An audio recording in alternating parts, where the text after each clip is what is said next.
to you by Budweiser. Beechwood aged for that clean, crisp taste. This Bud's for you. By Mazda Cars and Trucks, including the all-new Mazda MPV. And by AT&T, the right choice. Today marks the final game of 1988 for two future Hall of Fame coaches who have endured their toughest seasons. Don Shula, the second winningest coach of all time, has seen his Dolphins take only 6 games and has felt the sting of off-field criticism. Chuck Noll's Steelers have only 4 wins all season, and long forgotten are the 4 Super Bowl victories, replaced instead by charges that the game has passed him by. But there have been bright spots. Miami's Dan Marino triggers the league's top passing attack, and after tossing 4 touchdown passes against Cleveland's #1 rated pass defense, returns to his hometown of Pittsburgh, where he always plays well. The Steelers have a young quarterback who may be on the verge of stardom. Bubby Brister, in his first year as a starter, has made steady progress. His stats aren't great, but he has shown flashes of brilliance, like the winning touchdown drive against Houston 2 weeks ago. Three Rivers Stadium in Pittsburgh sold out, but probably with some empty seats today as we come up to kickoff time, a wind chill factor of -8 degrees. Hello, everyone, and welcome to chilly Pittsburgh. Tom Hammond and Joe Namath ready to bring you the Dolphins against the Steelers. And, Joe, it is ironic that 2 of the game's greatest coaches who have had tough years are matched up here in the season finale. What about their status for next year? Well, Coach Shula is going to be back. He has another year on his contract, and he's bound and determined to get these Dolphins back into the playoffs. Coach Noll has received a vote of confidence from the front office. He hasn't lost his team in this difficult year. They believe in him, so they'll both be back next year. Joe, the cliche is that a game like this is played for pride. As a former player, is that valid at all? That's valid, but what I've learned in life, there are 2 things we never get tired of. That's staying healthy and coming out ahead. They want to win today. And at Three Rivers, we do see a pretty good crowd on hand, considering the weather conditions. Gary Anderson will kick it off for the Pittsburgh Steelers as the Dolphins have won the toss and have elected to receive. There doesn't appear to be any great wind today. What there is will be in favor of the Steelers here in the first quarter. This kickoff is sponsored by Budweiser, the king of beers. Joe Cribbs, the veteran, is deep for the Miami Dolphins, and the game is underway. Taken by Cribbs. Gets to the outside. Out of bounds at about the 35, 36-yard line. Good return by Cribbs, who was finally forced out of bounds by the kicker, Gary Anderson. Let's take a look at the starting lineup now for the Dolphins, the #1 passing team in the NFL, chiefly because of Marino, who's passed for over 4,000 yards and 28 touchdowns. Clayton on his way to the Pro Bowl. Duper is out, of course, replaced by Banks, who is also out for this game, so Schwades gets the start for the Dolphins. He is down as the #3 wide receiver. The offensive line misses injured center Dwight Stevenson, but with Marino's quick release, has allowed only 7 sacks all season. If they can complete this game without a sack, Joe, they will set the NFL record for fewest sacks in a season. First down for Marino and the Dolphins from their own 36-yard line.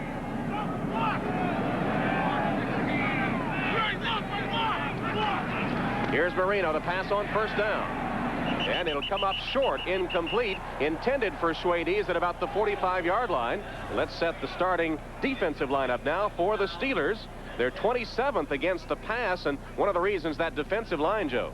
Well, they haven't gotten any pressure back there at all. Last week against Malone, they didn't harass them, and what the Steelers really need is a dominant defensive end or a linebacker that can get back there and force the quarterback to throw early. Those 2 inside linebackers, Little and Nickerson, rank 1, 2 in tackles. In the secondary, Rod Woodson has developed into a top-class cornerback. 2nd and 10 for the Dolphins. Marino hands to Hampton. Hampton takes it for a gain of about 3 before he's stopped by Greg Lloyd, the starting outside linebacker of the Steelers. In his first year out of Fort Valley State, Tim Johnson, the defensive end, got a piece of it as well. Well, I know every defensive coordinator around the league would love to see Miami run the football. They worry more about Dan Marino than they do this rushing attack, certainly. The first pass that fell incomplete by Marino. He had an open receiver. I'm curious to see, Tom, if his arm is really bothering him. He hurt it last week, and his hand is bothering him a bit. So Pittsburgh's in a good situation defensively right now. Marino in the shotgun on 3rd and 7. Steelers may have been offside. Flags are down. Free play for Marino, who completes the pass into Steeler territory inside the 30-yard line. Schwades with the reception. Dwayne Woodruff finally hauls him down, but Scott Schwades, who gets the start today, rambles for 33 yards. Schwades again. Well, Fred Wyant's mic obviously is shorting out, but it was an offside call against Keith Gary of the Steelers. So the play will stand, and Schwades starting in place of Fred Banks, who had been starting in place of Mark Duper. Right now, I think this answers the question I just rose about Marino's arm. He puts this ball right on target with a lot of zip, so it doesn't appear his arm or his hand is hurting him. First down for the Dolphins at the Steeler 28-yard line. Hampton. Thrown back for a loss back to the 30-yard line by Hardy Nickerson and Darren Jordan. Don Shula bundled up against the chill here in Pittsburgh. He said he sure feels better this weekend than he did last weekend before the defeat of Cleveland after he lost 5 in a row. He broke that string with the defeat of the Browns and said he'd like to win today for the offseason. So says Chuck Noll. He says it's a long time till you play again, and it's a nice feeling to close the season with a victory. 2nd and 11 for the Dolphins. They have the league's worst running attack, and that play lost ground. Here's Marino to put it up. In and out of the hands of Farrell Edmonds, his big rookie tight end. Hardy Nickerson, the linebacker, was covering him on the play, and that's a tough assignment for the linebackers to have to cover the rookie Edmonds. Yes, it is, but that time Dan Marino threw the ball behind Edmonds. Edmonds actually got a little bit open, throws it down the middle of the field. You see if the ball's out in front, they have a big gainer. What the Steelers are trying to do, they know they can't rush Marino. He has the best pass protection in the league. So that time they dropped 8 defenders back. Meantime, Edmonds still found a hole in the defense. Steelers come with the nickel defense on 3rd and 11 for the Dolphins, and Marino in the shotgun, wearing a glove on his left hand, and now he's taking both gloves off. Here's his pass, flagged down as the pass is complete short of the 20-yard line to Ron Davenport. Dwayne Woodruff stopped him there. It'll be short of the first down. We'll check the penalty. It's a 4th down right here. In number 11. Illegal motion called against Jim Jensen, and the Steelers will have the option. Well, it'll be about a 4th down and 3 situation if they decline a penalty. They will accept the penalty, and here's what occurred. Well, you see number 11, Jensen, getting started just a bit early. Hey, I'm a little surprised they took that penalty. I mean, it would have been 4th and 3, and with the lack of a successful running game that the Dolphins have, you'd figure they're going to try the field goal and, you know, hopefully miss it. But giving Marino another chance to get 7 on the board, I think that was a bad move. 3rd and 16 for the Dolphins. Marino's pass, same pattern it appeared. It's picked off by Woodruff. Here's Woodruff. He's got blockers in front. Down the sideline. Only Marino can stop him. Woodruff will score.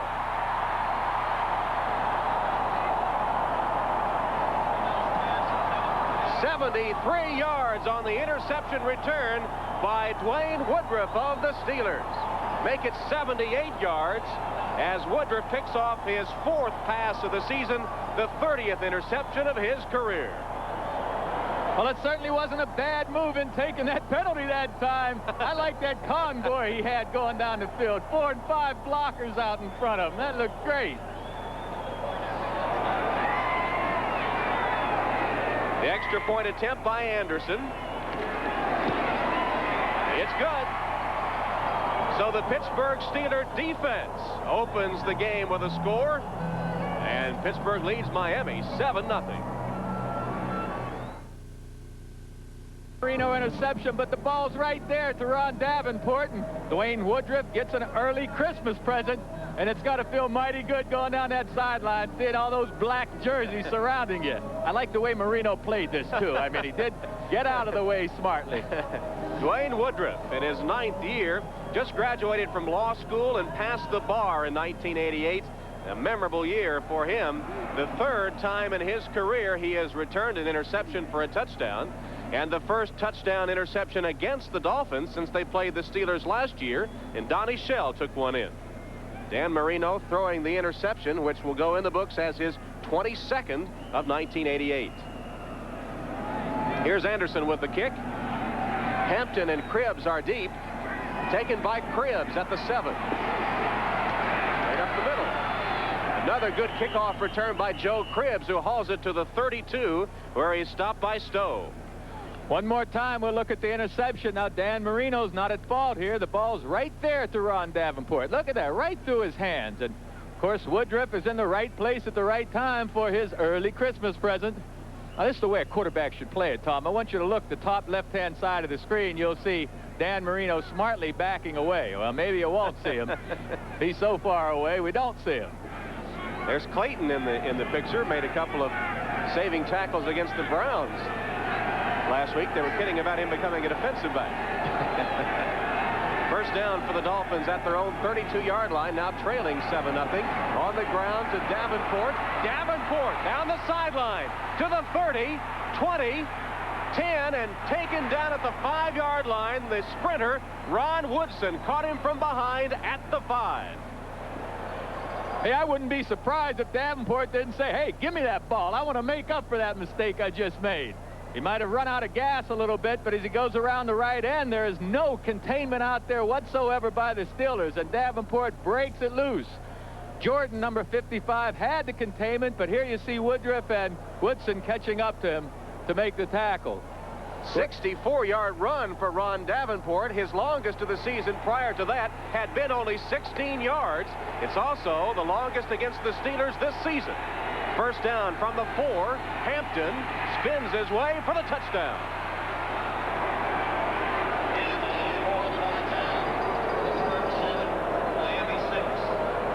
Well, I'll tell you, that doesn't look good for the Pittsburgh Steelers defense. They're supposed to be able to stop this rushing attack of the Miami Dolphins. The Dolphins have only been averaging 3.5 yards a carry, and these last 2 rushing rushes by the Dolphins, boy, they look great on the ground. Spins out of the grasp of Tim Johnson, and Hampton scores his 8th rushing touchdown of the season. So quickly, the Dolphins come back on the ground, surprisingly. It's a 2-play drive that covered 68 yards. And here's the extra point attempt by Reves. Fuad Reves kicks it through the uprights, and bang, bang, we've got a 7-7 game with 11:42 left in the first quarter.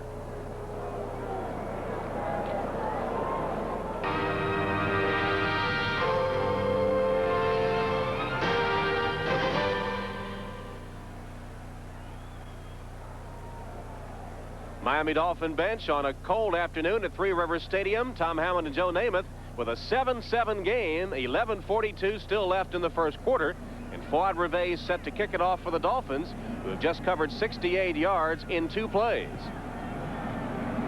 The kick by Reves will be taken by Woodson at the 15. Woodson tries to turn the corner, then cuts upfield and is taken down across the 30-yard line. Thompson on the tackle for the Dolphins, and let's check now our 10-minute ticker. This final regular season week of the NFL season, the winner of the Oilers and Browns goes to the playoffs. The Oilers strike first. Indianapolis still can make the playoffs, and they lead Buffalo 3-0. Big game up there in New York with the Jets and Giants. I know it doesn't mean a lot for the Jets in the standings, but by gosh, that's an emotional game for them. It's the battle for the city, and of course the Giants need it to get in the playoffs. The Big Apple Championship, there was a penalty marker down, and it stepped off against the Steelers. It puts the ball back to the Pittsburgh 20-yard line. I think the Steeler offense had to go through another series of warm-up exercises before they came on the field. This is their first chance to have the football because the defense, Woodruff's interception, scored the first points for Pittsburgh. Here's Warren Williams, the rookie, carrying, turns the corner and gets about 7 or 8 yards. Williams, the rookie out of Miami, 6th-round draft choice. Good gain on the first play. Here's the Pittsburgh offense, ranked 10th in the league in rushing. Hodge is the leading ground gainer with 631 yards. Brister has thrown 11 touchdown passes but 14 interceptions. Lips needs 47 yards receiving today to reach 1,000 on the season. On the offensive line, Webster, playing his 221st game, may or may not be back next season. Ilkin was named to the Pro Bowl earlier this week. 2nd and 3 for Pittsburgh. Hodge can't get the first down. Gain of about a yard. It'll set up a third down. Let's set up the defense for Miami. One of the worst in the league against the run. And you'll see that up front, in the front three, Turner with 5 leads the team in sacks this season. Jackie Klein unable to go today because of an injury, but may play. Among the linebackers, Offerdahl, Miami's top tackler, named a Pro Bowl starter earlier this week. And in the secondary, the rookie Williams has been a bright spot. He has 4 interceptions. 3rd down and 1 for the Steelers. I gave Webster 1 game too many. He's only playing his 220th today. Maybe he will be back for that 221st next year. This is Hodge, who plows straight ahead and picks up the first down across the 30-yard line. Mark Brown made the stop for the Dolphins. Well, naturally, the Steelers would like to keep the ball on the ground and use up that clock. Steelers are really high on Hodge. I mean, the guy's done a good job this year. He's an all-purpose back. Not a fancy guy. I mean, he's not speedy. He's got good hands, and he's a good, strong runner. Merrill Hodge, they really like him and Williams, so they're looking forward to the future with these guys. In his 2nd year out of Idaho State, and gained about 18 pounds in the offseason. More power in his rushes. Here he is again. Good run that time. Good blocking up front as he comes across the 35 to about the 38. There is a flag down.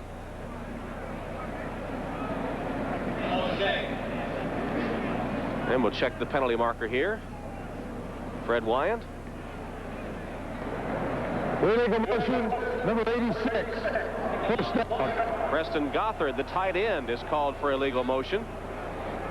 There's the former Crimson Tide player from Alabama. Now, he didn't learn that technique at Alabama. I know that. Coach Bryant, God bless his soul, wouldn't have allowed that kind of thing. Preston caught a touchdown pass last week, and you know, you don't see these Steeler tight ends catching many passes. I'd like to see Bubby trying to find that tight end more often. Gothard has 12 receptions on the season, and that 1 touchdown pass, the 3rd of his career. Here's the give to Hodge again. He's got a block on the corner, lowers his head and pounds forward across the 35 to the 36. Run out of bounds there by William Judson.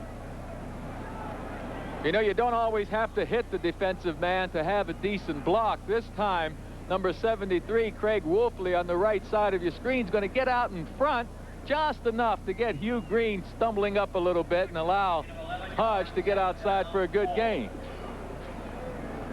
He got 6 on the play. 2nd and 4 for the Steelers. We're tied at 7 at Three Rivers Stadium. 10 minutes, 12 seconds left in the first quarter. Brister with his first pass.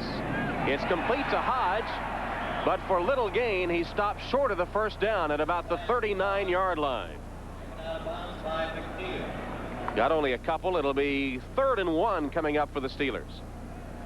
A lot of fire in that man right there, Bubby Brister. They love him here as a leader. He's a tough guy. Give him a little more experience, and he's going to be one of the top players.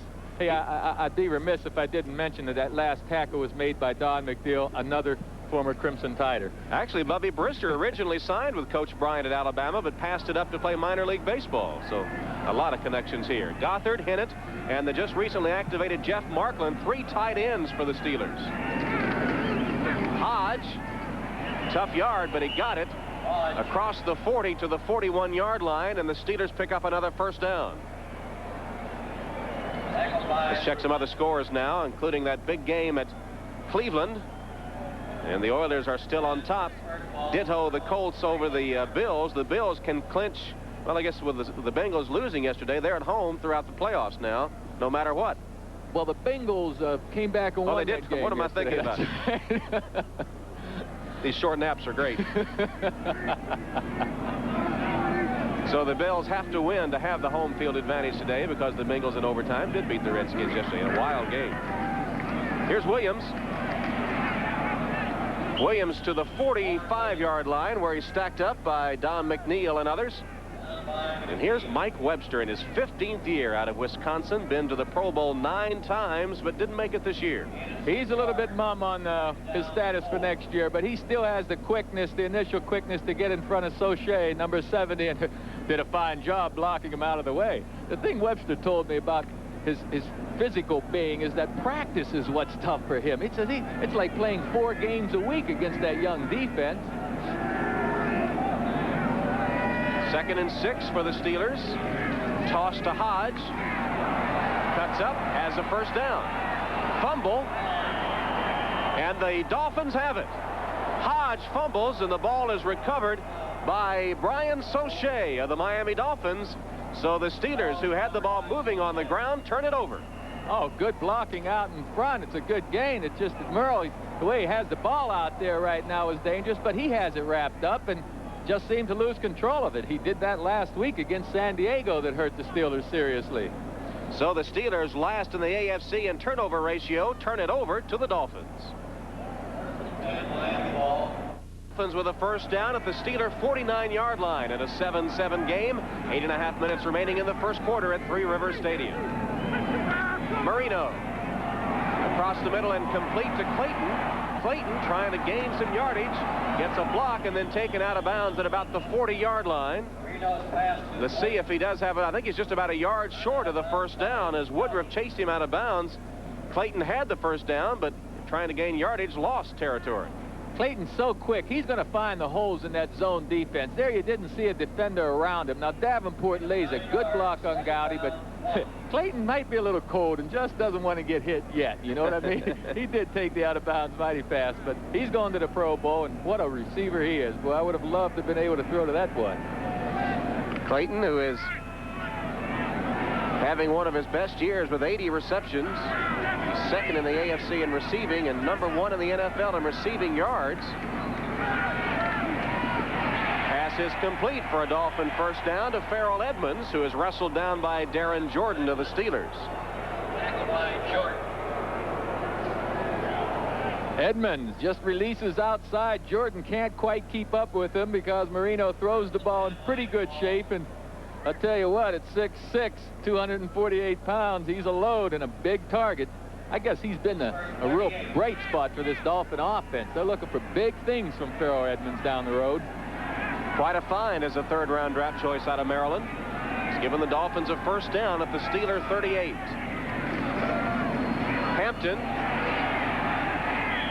ducks forward for a couple. Stopped there by David Little, whose brother Larry Little played for the Dolphins many years. Tim Johnson also gets an assist on the play. But David Little, he is the leader on this defense. I mean, he doesn't get a lot of sacks, a lot of interceptions, because that's not what he's asked to do. He doesn't get a lot of notice by the media because he doesn't make those big plays. But you talk to Chuck Noll about this man right here. He said, hey, he's our leader. He spearheads this defense of ours, and they're certainly happy to have him. He shows the other linebackers what to do. The brains of the defense, David Little. He had 14 solo tackles and 2 assists against San Diego last Sunday, the most in the league last week. Marino completes the pass to Jensen. And Jensen has a Dolphin first down, and then the ball comes loose.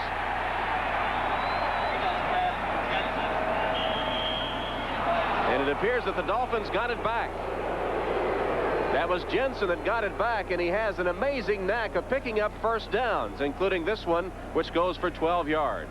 Well, Jensen, he usually creates a mismatch because he has such good speed. These linebackers like Nickerson can't quite keep up with Jensen. He's a smart receiver, capable of playing wide out, running back, all the positions. And when he gets coming out of the backfield, hey, there aren't any linebackers that can keep up with him. 34 of his 54 receptions have been for first downs. Hampton takes it to the 20-yard line, picked up about 5 yards before stopped by Greg Lloyd. Keith Gary, the defensive end, also got back to help get Hampton to the turf. Well, so far, Miami is doing exactly what they want to do. They're mixing in this running attack, not forcing Marino to have to throw the ball each time. And Pittsburgh hasn't been able to contain Dan Marino's passing attack. And I tell you what, they haven't been able to stop the running attack very well either. See how anemic the Dolphin running attack has been all season. Already they've eclipsed that on one run by Ron Davenport, which went for 64 yards today. There is Davenport. He didn't get much that time. Gerald Williams, the nose tackle, stacked it up for the Steelers. Davenport. Gerald Williams is another bright spot in this defense of the Steelers. They have a young team. Gerald Williams, Aaron Jones, these guys are good, but they do need that one dominant pass rusher or outside linebacker. Williams, he's good against the run, and Jones is a good pass rusher. Of course, he's out with the knee injury, but they have to have a guy that can put pressure on the quarterback and hopefully have the offense have to double team somebody. They don't have to double team any of these Steeler defenders. Nickel defense for the Steelers defense right now as Marino in the shotgun on 3rd and 3. Double wide receivers to either side. They send everybody out in the pattern, and Marino fires it complete to Clayton, who balances a tightrope act along the sidelines and makes the first down reception. Rod Woodson was closest to him on the play. Clayton already over 1,000 yards receiving this season. Now, this is a perfect example of not getting any pressure back on Marino. Look at this. He has all day, and he finally comes over here to Clayton. With just a little bit of pressure, he wouldn't have been able to hold the ball that long because there was pretty good defensive coverage downfield. At least 2 catches in 37 straight games for Clayton. He has 82 receptions this season. 1st and goal, Dolphins from the 8-yard line of the Steelers. Game tied at 7. This Dolphin drive set up by a fumble recovery. Hampton bounces to the outside, tries to get wide, nothing there, taken out of bounds for no gain. Rod Woodson made sure he didn't turn the corner. Woodson has really come on in his 2nd season out of Purdue. Well, he gets right here. You can see him getting outside. It's a good thing Woodson's able to get over there because 55, our linebacker Darren Jordan, had containment, and once again the runner got outside of Jordan. And talking with Tony Dungy yesterday, here's a picture of Woodson, of course, talking with Tony Dungy yesterday. He said what we're going to have to do is try and mix up our coverages, throw Marino's timing off a little bit by mixing the coverages because we know we're not going to get pressure on him. But hey, Marino's not going to get fooled. 2nd and goal from the 8. Marino's pass is complete inside the 5-yard line to Davenport. And Darren Jordan pounces on him there. It'll be 3rd and goal for Miami. No change in the top 2 there, but the Jets break on top of the Giants. That surprises me a bit. You know, you look on paper, of course, you look at a lot of games around the league on paper, and one team looks better than the other, like the Giants look better than the Jets. But on any given day, man, we see these NFL upsets. Dallas over Philadelphia. Don Shula facing a 3rd down. The Dolphins have converted 2 of 3 so far. This is 3rd and goal from the 2. Marino will throw for it, and it's knocked away at the last minute by David Little. Intended for Edmonds, the tight end, and Little playing a little pass defense. He did a great job that time. He sprinted to his left and was able to get his hand up there on the ball. You see him at the top right of your screen, number 50. He'll throw that left hand up just in time to knock the ball away. Nice play, David. So a field goal attempt upcoming for the Dolphins. Fuad Reveiz is on to try it. He's hit 7 of 11 field goals this year. 35 is the longest for him this season. This one will be about a 20-yard effort.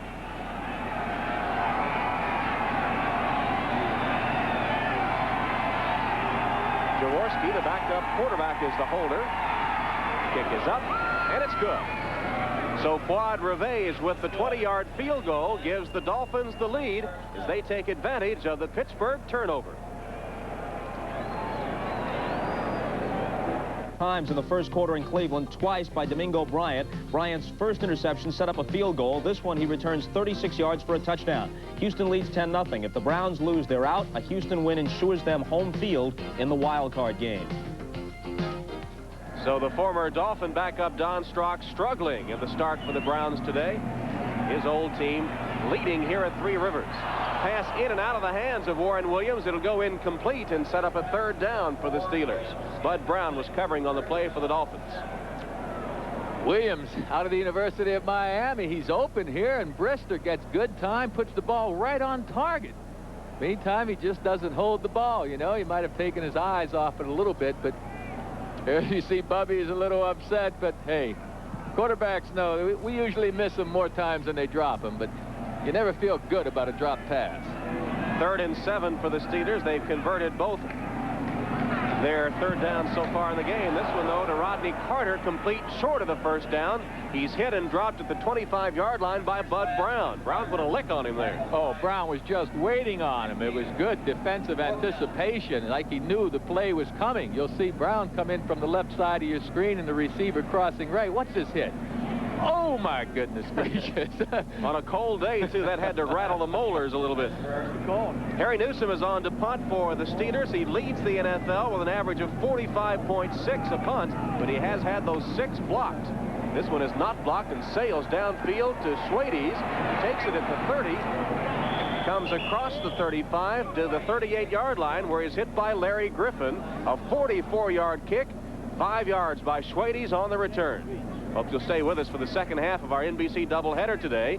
This one will decide it all in the AFC West. The winner is the divisional champion and heads to the playoffs as the Seahawks take on the Raiders at the Coliseum. Pretty hard to believe that if the Raiders win, they'll win that division with an 8-8 record.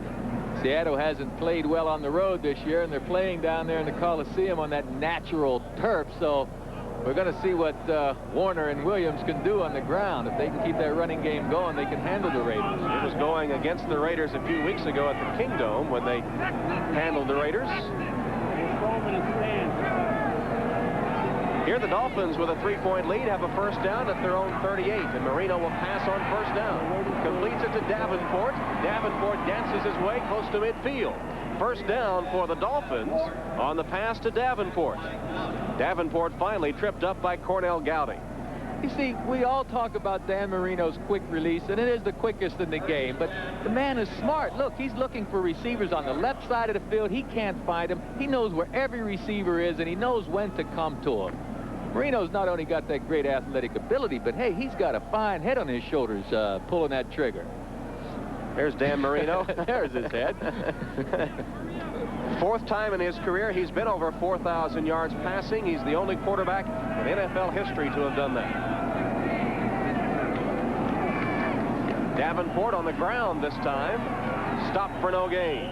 David Little wrapped him up. Darren Jordan also in to assist. It'll be 2nd and 10, Miami. Well, this is what the Steelers have to do. Stop them on first down and keep forcing them into passing situations. But meantime, you're forcing Miami into the thing that they do best. Throw the ball. Here's David Little, number 50. Filling the hole, and then he'll make the hit. Well, that ground gain of the Dolphins after a quick start is reverting to form here lately. A minute left in the first quarter of a 10-7 lead for the Dolphins. Marino's pass incomplete. Hampton got a hand on it. The throw was high. Hardy Nickerson hit Hampton just as he tried to pull it down as Marino and Woodson exchanged pleasantries. Good defensive play that time. They sent Woodson on the left side coming. Marino read the blitz and got it out there quickly, and of course the juggling act didn't work that time. He couldn't quite handle that pass. But that's what the Steelers have to do. They have to bring some pressure from some other areas other than the front three. Send the cornerback, send the linebacker now and then. You've got to get to Marino somehow. 3rd and 10 for Marino from midfield.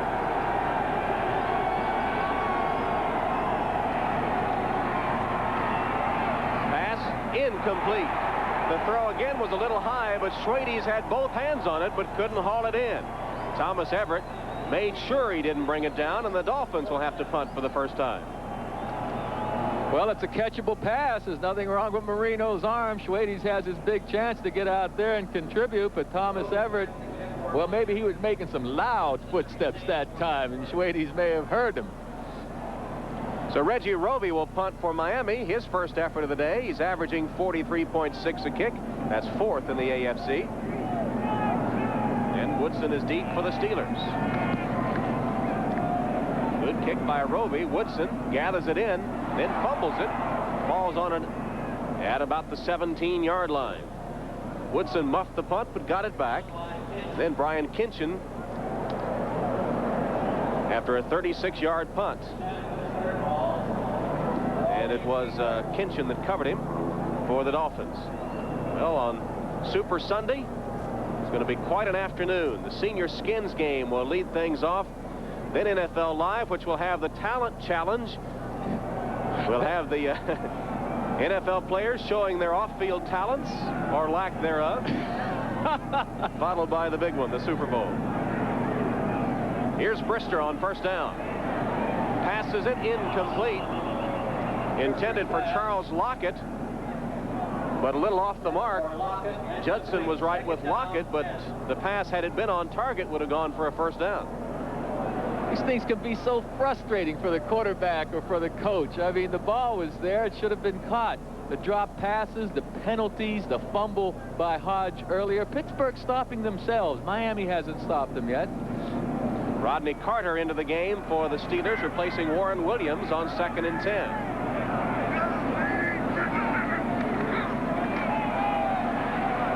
Brister on the outlet to Hodge. Hodge stopped short of the 20-yard line, only got a couple of yards on the play. A reminder to our viewers, we will be selecting the Budweiser Most Valuable Player for today's game. That comes up at the conclusion of the contest. Check the other scores. Bob Costas was telling us about that Oiler 10-0 lead on the Browns. 3 interceptions already for Don Strock. Well, Don's not used to playing in that kind of weather up at Cleveland. You know, he's been with Miami all those years, but I wouldn't be surprised to see Strock bring him back. I saw him last week against Miami. He still has the arm and the smarts to get the job done. 3rd and 7 coming up for the Steelers from their own 20. Just 20 seconds left in the quarter. There's a complete pass for a first down. The catch made by Weegee Thompson. Thompson hauls it in for his 16th catch of the season, and it gives the Steelers a first down. Bud Brown tackled Thompson. Not missed a game in his career, and one of the tallest wide receivers in the NFL at 6'6". Yeah, I've said it in the past. Well, we'll take another look now. It's just a crossing pattern. Brister has enough time, and hey, Bumpy's on target today. And Brister hitting Thompson for a first down as the first quarter comes to an end with a score of the Dolphins 10 and the Steelers 7. A lovely open-air booth here at Three Rivers. You get the feel of the game this way. That's it. You know, we didn't want any windows up protecting us, keeping us warm indoors. Man, we wanted to get the feel of this game, get that real actual temperature, know how cold the players' hands and feet get. That's why Tom and I like it with the open air, man. It gives you a good feel for the game. Well, the cold air has not affected Bubby Brister today. He's just broken that record. 25-54 yards passing, most by a Steeler since Stoughton '83. Go to the ground game, and Warren Williams pounds straight ahead for a short gain. Got 2 yards. Brian Soche, the nose tackle, makes the hit on Williams. First quarter stats are in the book with the Dolphins holding a decided edge. Well, the only surprising statistic to me is that yards rushing. Of course, they had the big gain by Davenport. Time of possession, that's not what the Steelers want. The Steelers would like to control the ball to keep it away from Dan Marino, but hey, you've got to play well to do that. Rodney Carter replaces Warren Williams on 2nd and 8 for the Steelers.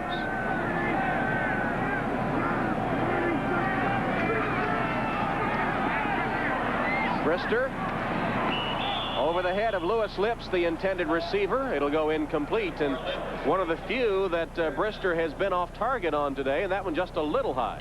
A little high. That ball had to travel 45 yards. It didn't look like much, but we're looking at a pass thrown from the left hash mark all the way to the right sideline, and it might. Yeah. Hey, I'll tell you what, that's a catchable pass. Lewis Lips will tell you himself he's going to catch that ball 9 out of 10 times. 3rd down coming up for the Steelers, who have converted 3 of 4 this afternoon. This one 3rd and 8. Weegee Thompson comes in, an extra wide receiver. Steelers never operate from the shotgun. Brister's under center.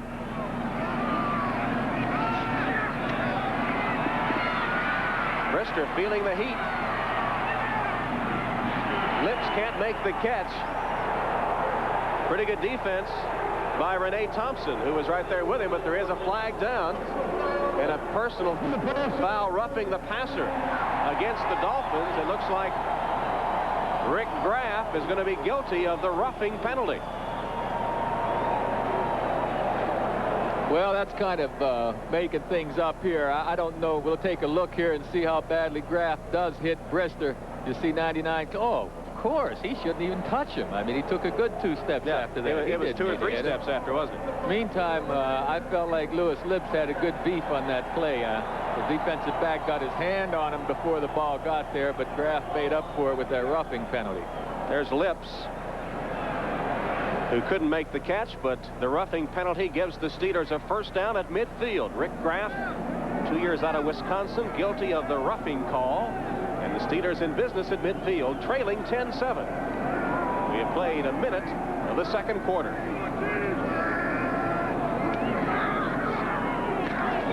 Brister complete to Hodge in the flat. He got free.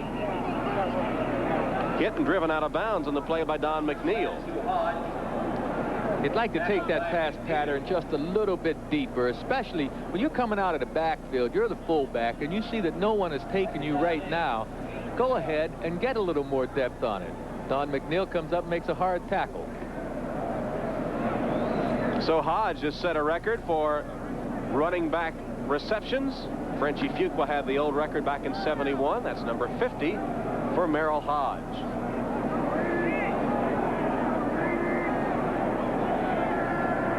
Second and 8 for the Steelers. Brister will pass again. Nice catch in traffic to the 40-yard line by Rodney Carter. Offerdahl was all over him. In fact, there were two of them there, and still Gardner made the catch. Well, you said it, Tom. Offerdahl is all over the receiver this time. Excellent coverage. The ball just happens to be in the right place. Here you see Offerdahl. Good position, but the ball is in the perfect spot. Good timing, good pass, and a nice catch. Offerdahl will be starting in the Pro Bowl in his third year out of Western Michigan. It'll be his actually third Pro Bowl trip. He was in the Pro Bowl 86, 87, 88.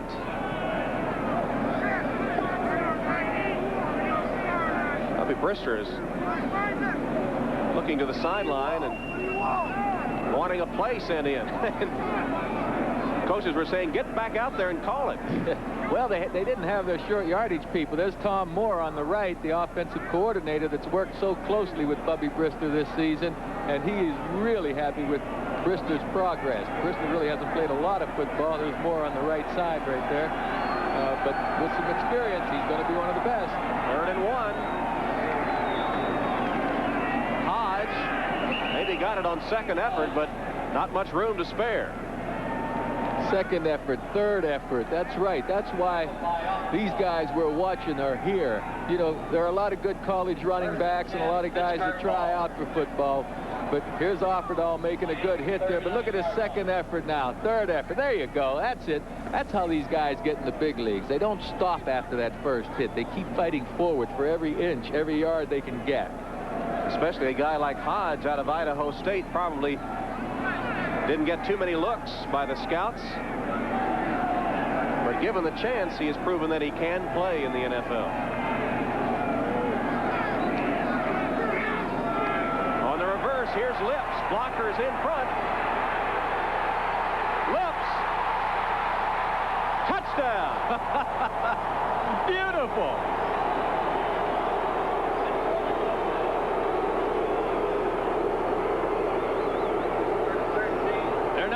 Are they, Tom? They're saying, Louis! 39 yards on the reverse to Lips. Just a fine run. You'll see the convoy of blockers out in front. Look at this little gap they get for Lips. And it's all good running, but fine blocking. Webster was out there as well after he snapped the ball. Webster still gets around pretty good for a 36-year-old center in his 15th year. He may be thinking this is his last game. He's putting extra effort into it. Anderson with a point after ups the Pittsburgh lead. Lips on a 39-yard touchdown run, and the Steelers are on top by 4. Today's game is brought to you by Pontiac. We build excitement. By Wendy's Old Fashioned Hamburgers, the best burgers in the business. And by Goodyear Certified Auto Service. Nobody fits your car like Goodyear.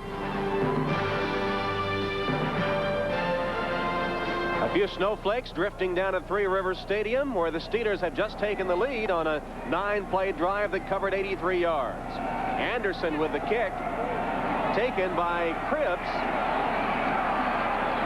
Cribbs, some determined running almost to the 40-yard line. As this look again at the touchdown run by Louis Lips, the longest run, 39 yards of his career. Well, they had to exchange the ball a couple of times. A good handoff by Hodge, and the rest is all Lips with some pretty good blocking out in front of him. Third rushing touchdown of the season for Louis Lips as the Steelers regain the lead, 14-10. Lips having another fine year in his 5th year out of Southern Mississippi. Dolphins take over at their own 39-yard line. Ron Davenport has carried 3 times for 66 yards today. 64 of those came on 1 carry. 11:16 left in the first half. Hampton Makes his way to the 40. Got about a yard on the play. Let's check in again with Bob Costas at NFL Live for another update. Tom, a dramatic development in Cleveland. Here's Warren Moon back to pass. Dave Grayson hits him. Moon is shaken up on the play, doesn't get up for several moments. He fumbles the ball. Michael Dean Perry picks it up, rumbles in from 14 yards out, and suddenly the Browns jump back into it, trailing now only 10-7. Tom. All right, Bob, thanks a lot. Wild game up at Cleveland. Here at Three Rivers, 14-10 Steelers. Counting down toward the 10.5-minute mark in the first half. Hampton. Tough running by Lorenzo Hampton. Cornell Gowdy stands him up and drives him back. It'll bring up third down for the Dolphins. Hampton got a couple of yards on the play. Well, I bet there are a lot of football folks who are wondering why the Dolphins keep trying to run the ball. Well, you want to give these guys a chance. Now, there's Gowdy, 29, making the play, and of course, Lloyd, 95. Hey, all the boys are trying to get in there and make the play, but with Dan Marino in this passing attack, good offensive line with the protection, well, you have to believe they're going to throw the ball often today, 50 times maybe. 3rd and 6, you figure the Marino to throw it here. He throws it deep and completes it to Jensen. There's another first down.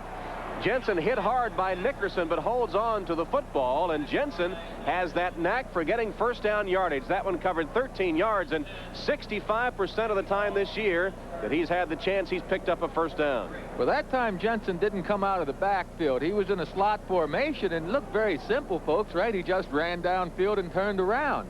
The reason he was open is the zone coverage by Nickerson in his area couldn't get over there quickly enough. That's an amazing stat. 65% of the time he's touched the ball, running or receiving, he has picked up a first down.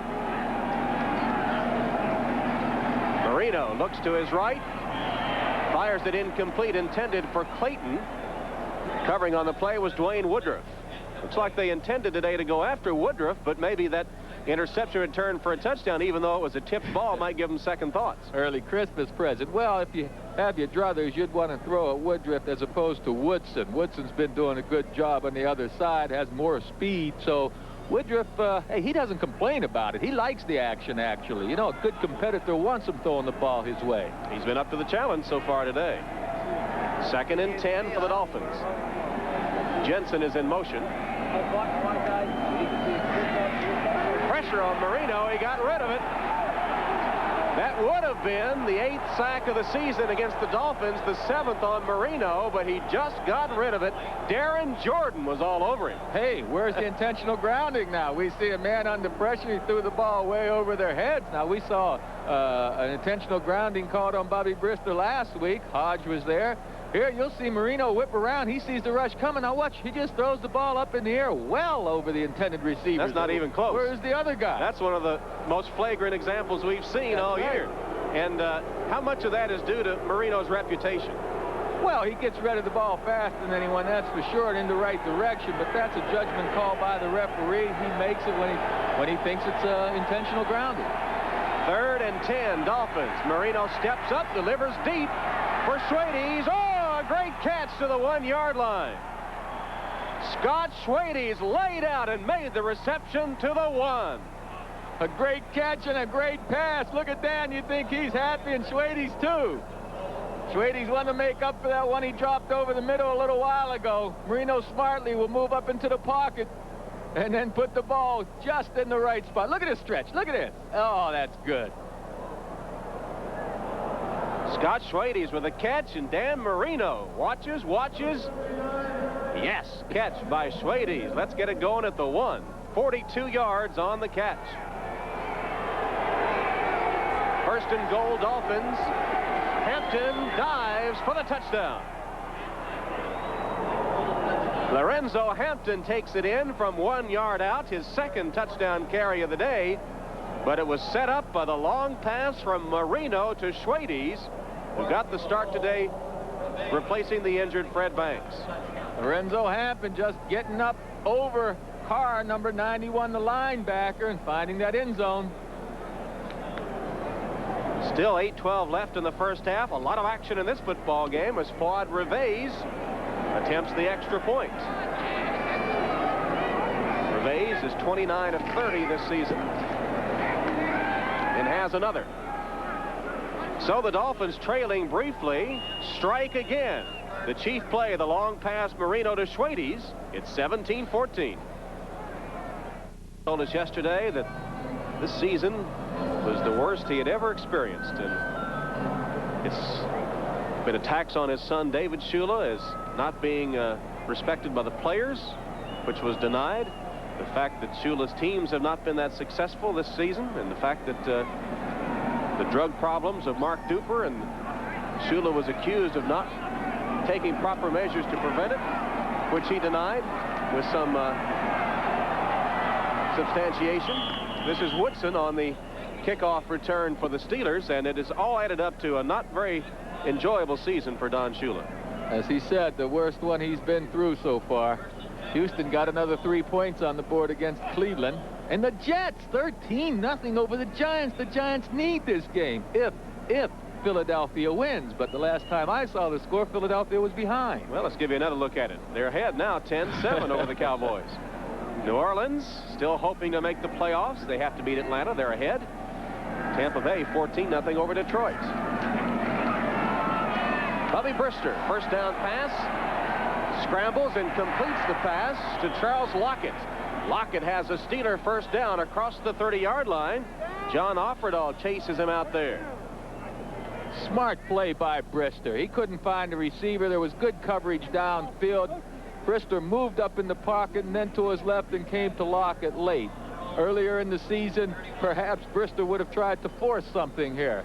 Here you see Offerdahl dropping back in the coverage. Just nowhere to throw the ball, not a receiver. Now Offerdahl reacts and comes up to make the play. First down for the Steelers at their own 31. 17-14 Dolphins. Rodney Carter totes the football across the 35 to the 36-yard line. He got about 5. Jeff Cross and Mark Brown combine on the hit on Rodney Carter. Well, we've seen some big plays already in this game, and some folks might be wondering, well, this is the last game of the season. Does Coach Nolan and Steelers really want it badly? Sure, they'd love to win 3 out of the last 4, take that winning attitude into the offseason. These guys are playing for the jobs, too, folks. A lot of them might be out of work if they don't play well today. Pollard and Jackson, a couple of Steeler running backs, are rumored not to be likely to return in 1989. Hodge gets the call on second down, picks up 2 or 3. John Offerdahl in on another tackle for the Dolphins. And speaking of jobs, Chuck Noll, some thought may be in trouble with his job with the Steelers. He's been here 20 years. He's won 4 Super Bowls. But Dan Rooney has given him a vote of confidence, and as you pointed out in our opening, Joe, never lost control of his team. In fact, did one of his better jobs in keeping his team together, much like the job he did in a rough first season as Steeler coach 20 years ago.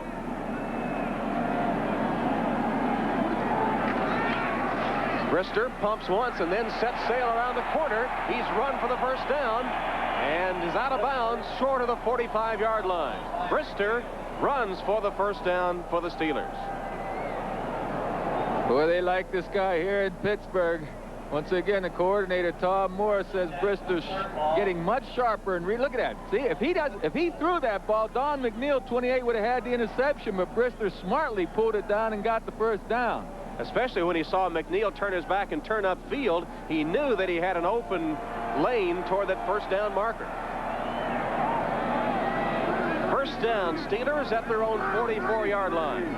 6:23 left in the first half at Three Rivers.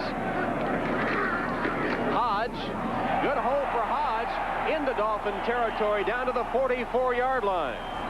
Merrill Hodge with a Steeler first down run. Jarvis Williams made a saving tackle for the Dolphins. Well, Hodge just hits the hole. I mean, there's a big hole there by the Steeler offensive line, and that's like a Ford over a rooster right there, folks. He just ran right over top of Williams. Yeah, he likes it. 37 yards on the afternoon for Hodge, who is the Steelers' leading rusher on the season. Averages 4.4 yards a carry for 1988. Brister with a first down pass. Second receiver wide open. It's Lockett. Lockett finally wrestled down at about the 24-yard line of the Dolphins. Lockett, who was the second receiver in the pattern, was wide open, and Brister spotted him. Oh, give credit to that offensive line up front. Blankenship right there, number 60. Webster. Hey, he gave Brister, those guys gave Brister all the time he needed to go deep with this pass. Excellent pass protection. 23 yards and a Steeler first down. These two offenses moving the ball at will in the first half. The ball at the 23-yard line of Miami.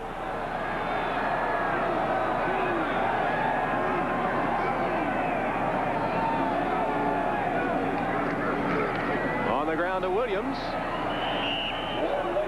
He's across the 20-yard line down to about the 17. He got 4 or 5 yards.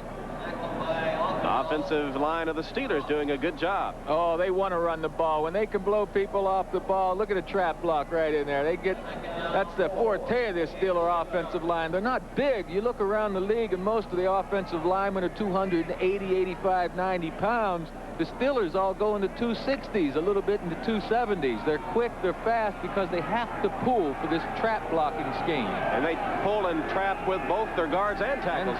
Sure. 2nd and 4. Brister pumps once, lofts it for the end zone. Lips can't get it. Don McNeil was stride for stride with Lips. And it'll bring up a 3rd down. McNeil did a good job of staying with Lewis Lips that time. Sometimes, folks, when you see the quarterback make a pump, like Brister would do right here, a little fake, well, that cornerback would jump on him. McNeil took 1 step and then retreated. A pretty good coverage. Had the ball been perfectly thrown, you might have had 6.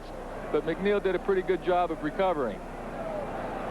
3rd down coming up for the Steelers. 3rd and 4. They've been good on 3rd down today. They've converted 5 of 6.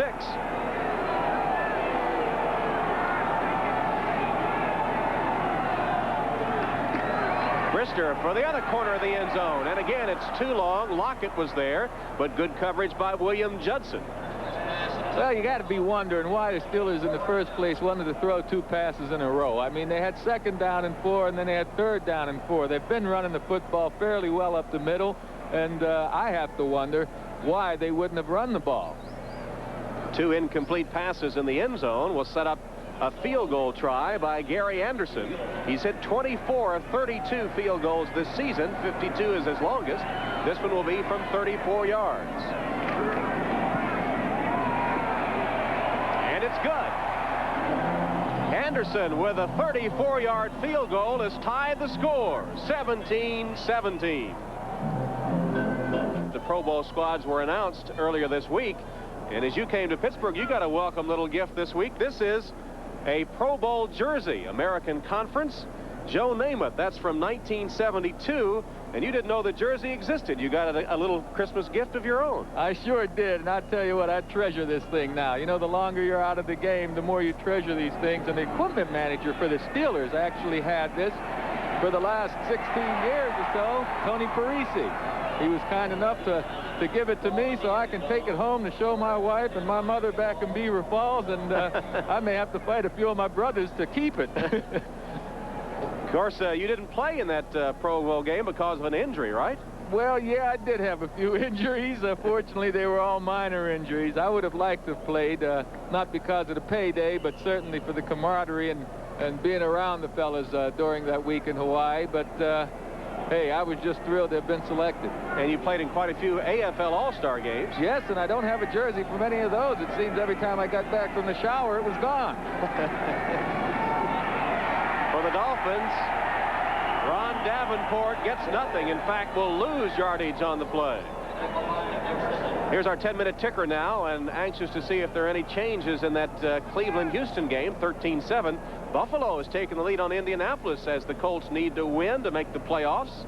And I'm not partial. I want you to know, Tom, and you folks at home now in this business, I'm not partial for the Jets over the Giants. No, you've had a big grin on your face ever since that score came up. Well, you know, it's the Battle of New York City, and it's fun to see the green and white on top right now. Actually, the Giants need the win, and the Jets are just trying to gain a little respect. Marino's pass to Jensen. This time, he is stopped short of the first down. So on receptions today, Jensen has caught three, two of them for first downs. This one just a couple of yards short. But Jensen just goes out into the flat, gets a good angle, and it's a foot race with the linebacker, Nickerson, and Nickerson does a pretty good job of wrestling Jensen to the ground. Like he was calf wrestling. Yeah, some kind of rodeo technique. Nickerson is from California. Get a little Western flavor into it. 3rd and 2 for the Dolphins. And one of the offensive linemen looked like Roy Foster. Jumped prematurely. It's going to be 3rd and 7 instead. Actually, that might be better for the Dolphins. Ball scored. Number 61, 5 yards, 3rd down. You see, Miami appeared to be going on an early count that time, folks. And what happens, sometimes a defensive player may yell a defensive signal or a coverage, and your offensive lineman, anticipating that early snap signal, they'll jump when they hear the defense yell. The defense isn't allowed to intentionally draw them off sides, but on an early count, it's tough to stay in there and hold steady. Frank DeFore joins Bob Costas and Ahmad Rashad at halftime on NFL Live. Hope you'll stay with us. Marino's pass incomplete. Davenport couldn't hold it. It would have been a first down reception, but Davenport juggled it and dropped it.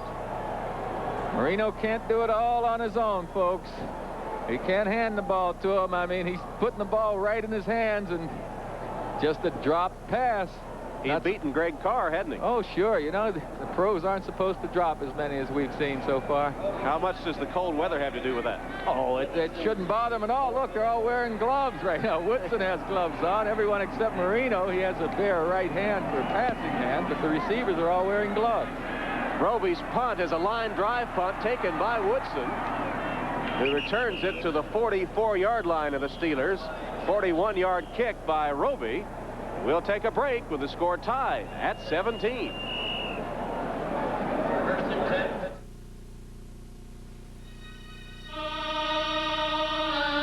When you race Formula One cars at speeds exceeding 200 miles an hour, you're bound to gain a grip. We've had the 2-minute warning, 1:57 left in the first half of a 17-17 game. A lot of offense here in the first half. And it's Pittsburgh's turn. As the Steelers, it hadn't been that kind of game. We got a yawning down on the sideline. I thought it's been a pretty exciting game. Hey, you know, one time in college, we had a guy yawn at halftime in the locker room, and Coach Bryant got so upset with him, he ran him out of the locker room. He's like, get out of here. Your mind's not on the game. You're thinking about sleeping. Haven't heard from Hugh Green, the linebacker for the Dolphins, yet today. I don't know whether the Steelers are avoiding him, but Hugh Green, before that knee injury a few years back, used to be everywhere around the ball. Steelers hoping to break the tie before halftime. First down at their own 44. Hodge turns it upfield into Dolphin territory. Ball came out after he was already down. No fumble on the play. It'll go close to a first down. He got right at 10 yards. Oh, he used a nice stiff arm to avoid one tackler, but what Hodge has got to start doing is holding on to that ball.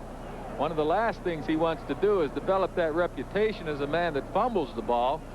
When you have that kind of reputation, the defense goes for the ball even more often. Here's the hurry-up offense. Hodge asked you for your autograph yesterday, didn't he? Yeah, it was a treat to meet him because I like watching this guy play. He gets another carry and is buried right at the line of scrimmage. He had just enough for the first down, but on that carry, nothing there at all. And the fans wanting Brister to put the ball in the air, the Steeler coaches electing to go with a running play. And we'll stop the clock with a Pittsburgh timeout. Score tied at 17. Andrew Bubby Brister III back on the field after a consultation at the sideline. 1:20 left in the second quarter of a 17-17 game. Steelers taking that timeout. Brister with a shovel pass to Carter, and the Dolphins not fooled. Stopped at about the 42-yard line by David Fry, and the Steelers again going without a huddle on 3rd and 5. 1 minute left. Brister's pass to Carter is complete, close to a first down. Brister asked for the timeout and finally gets it with 49 seconds left.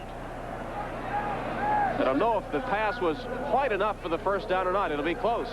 Well, you see, that's the thing Bubby Brister couldn't afford to take a chance on, the measurement. He didn't know for sure where they're going to measure it. Look at that catch. I mean, he just reached right out there. Rodney Carter did and made a fine catch. The ball was in the right spot.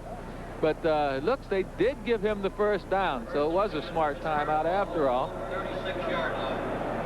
There's the ticker, the Jets leading the Giants. Joe, this has been the craziest year. The teams that seem to have the incentive for victory the last few weeks have been losing. How do you explain that? I don't. You know, you take Buffalo against Tampa Bay. They lost. Minnesota last week would have had, you know, by beating Green Bay that had opportunity to win their division Monday night against Chicago. I don't know. I know the league certainly is fairly equal on talent, but when one team is playing so much better than the other teams, in Buffalo's case with Tampa Bay, Minnesota's with Green Bay, it's hard to figure out.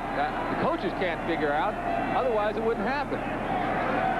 First down for the Steelers. Brister scrambles and slides down at about the 32-yard line. The clock will continue to roll.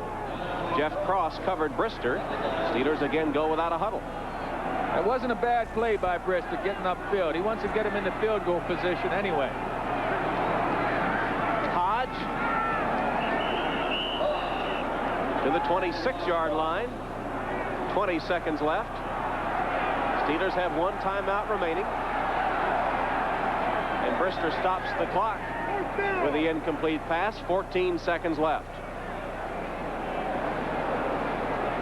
Well, I don't know. You wonder why he just throws the ball into the ground. I mean, in the same amount of time you get up there to give the signal, you can give a play maybe, and that was third down play too. You know, you got fourth down now. I think it was a bad play. Let me put it that way. They should have at least taken a shot in the end zone or something. They had a timeout left. Sure. Here's Anderson at this range. He has hit 5 of 11. And this one will go for 44 yards. Trying to break the tie.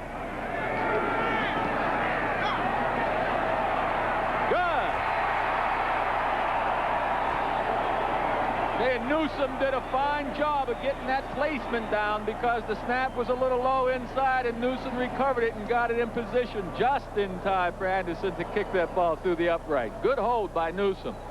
Newsome, the punter, on the hold. Officially a 43-yard field goal by Anderson.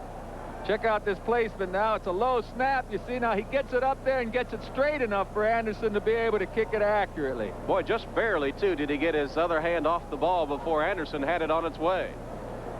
That's a big part of the placement, folks. That holder. I tell you, a lot of kickers, if they don't have the guy holding the ball that they like holding the ball, psychologically it puts them, well, it hurts them. You know, you have to like your holder. Vito Bay Pirelli, by the way, was the best holder I ever saw. The great quarterback that was from Rochester, Pennsylvania, and played for the Patriots over the years, and my teammate on the Jets.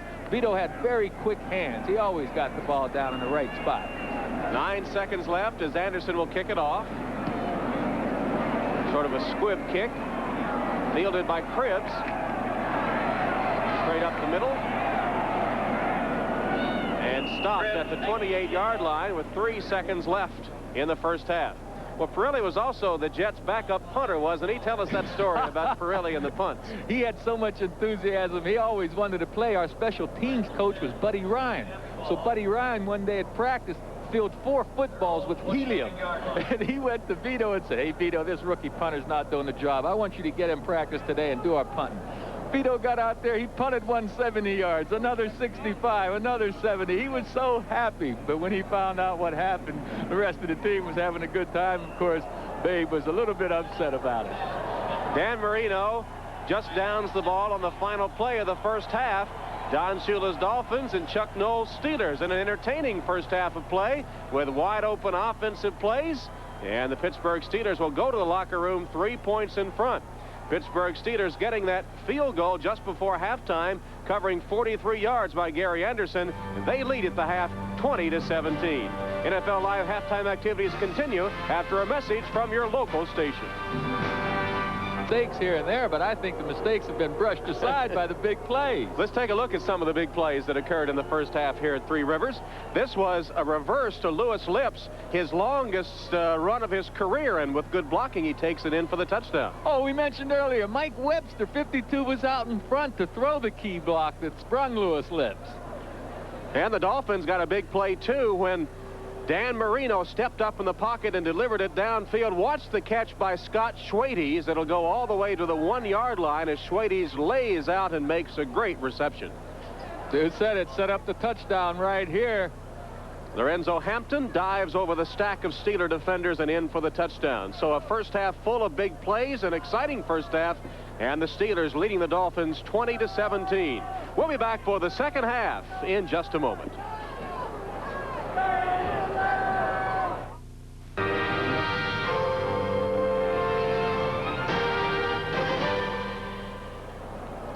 Tom Hammond and Joe Namath at Three Rivers Stadium in Pittsburgh, ready to start the second half with the Steelers leading the Dolphins 20-17. And even though the Dolphins trail on the scoreboard, Joe, they do have an edge in the stats. Yes, they do. That yards rushing, of course, the 80 yards for the Dolphins, 64 of it came on one play. Time of possessions even, turnovers. We have an even game here. Steelers certainly are in the best position with the 3-point lead. I'd like to see Bubby Brister throw some more passes. The stats are good, but he had some drop balls. This second half kickoff is sponsored by Budweiser, the king of beers. And Rod Woodson brings the ball back upfield for the Steelers. Jim Jensen makes the tackle for the Dolphins. There's Jensen, the flag on the play, by the way. Jensen making a tackle on special teams. What doesn't he do? He is all over the place. I mean, Marino, of course, we know how his value is to the team, but Jensen, I'd say he's got to be one of the most valuable players in the league. 28 declined, first down. There is Jensen. The Dolphins were offside on the kick. The penalty is declined by the Steelers, who will put it in play with a first down at their own 27-yard line.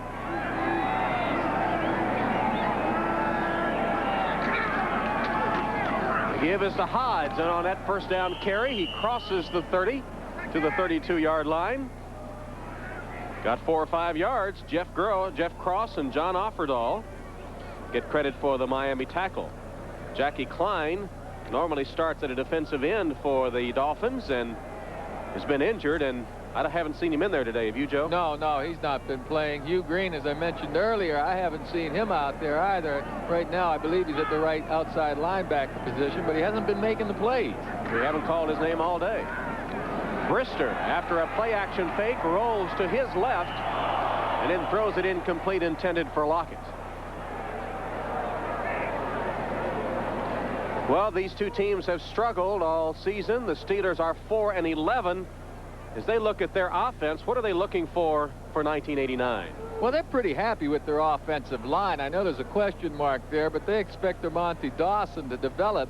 The receivers, of course, they're wideouts that like to have some more speed out there. They need the speed. Brister has the capability of throwing the long bomb, so with Louis Lips, if they can complement him with Lockett, maybe someone a little bit faster on the outside, it'll help him out a lot. Brister to pass, completes it to Lips for a Steeler first down to the 39-yard line. Renee Thompson takes down Lips, but he picked up a Steeler first down and may have been shaken up. Looking at his right, holding his right knee. Coming from right to left on your screen, you'll see Louis Lips catch the pass. Let's check his leg out here. He's holding his right knee. Let's see if he injures can tell anything. Oh, it slammed to the turf mighty hard. And kind of twisted funny as he went down. So while Lips is injured, we'll take a break with the Steelers on top. It's the right beer now. Today's game is brought to you by Coors Light. There's no slowing down with a silver bullet. It's the right beer now. By the heartbeat of America, today's Chevrolet. And by the U.S. Armed Forces, it's a great place to start.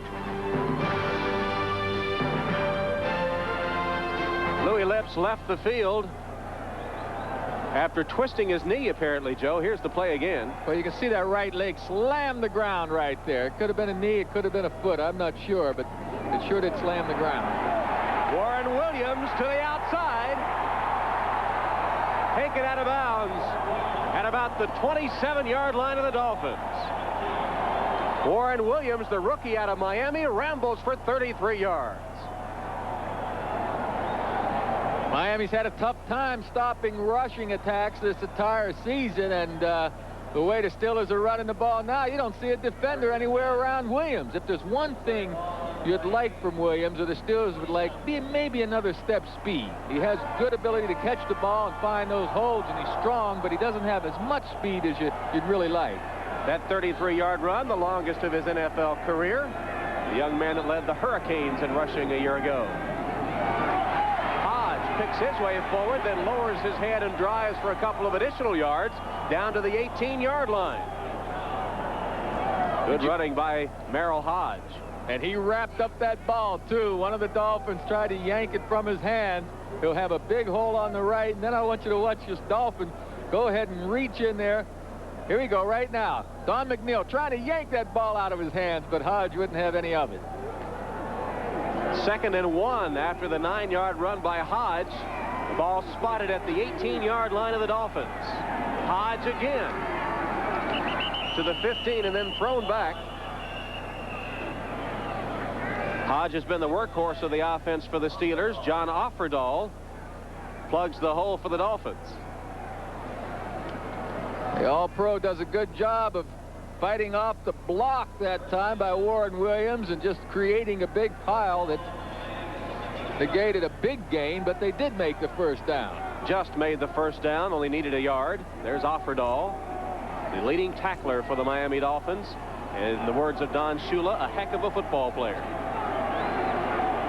Hodge has carried 14 times for 67 yards. We'll see if he gets the call here on first down. No, it'll be a pass.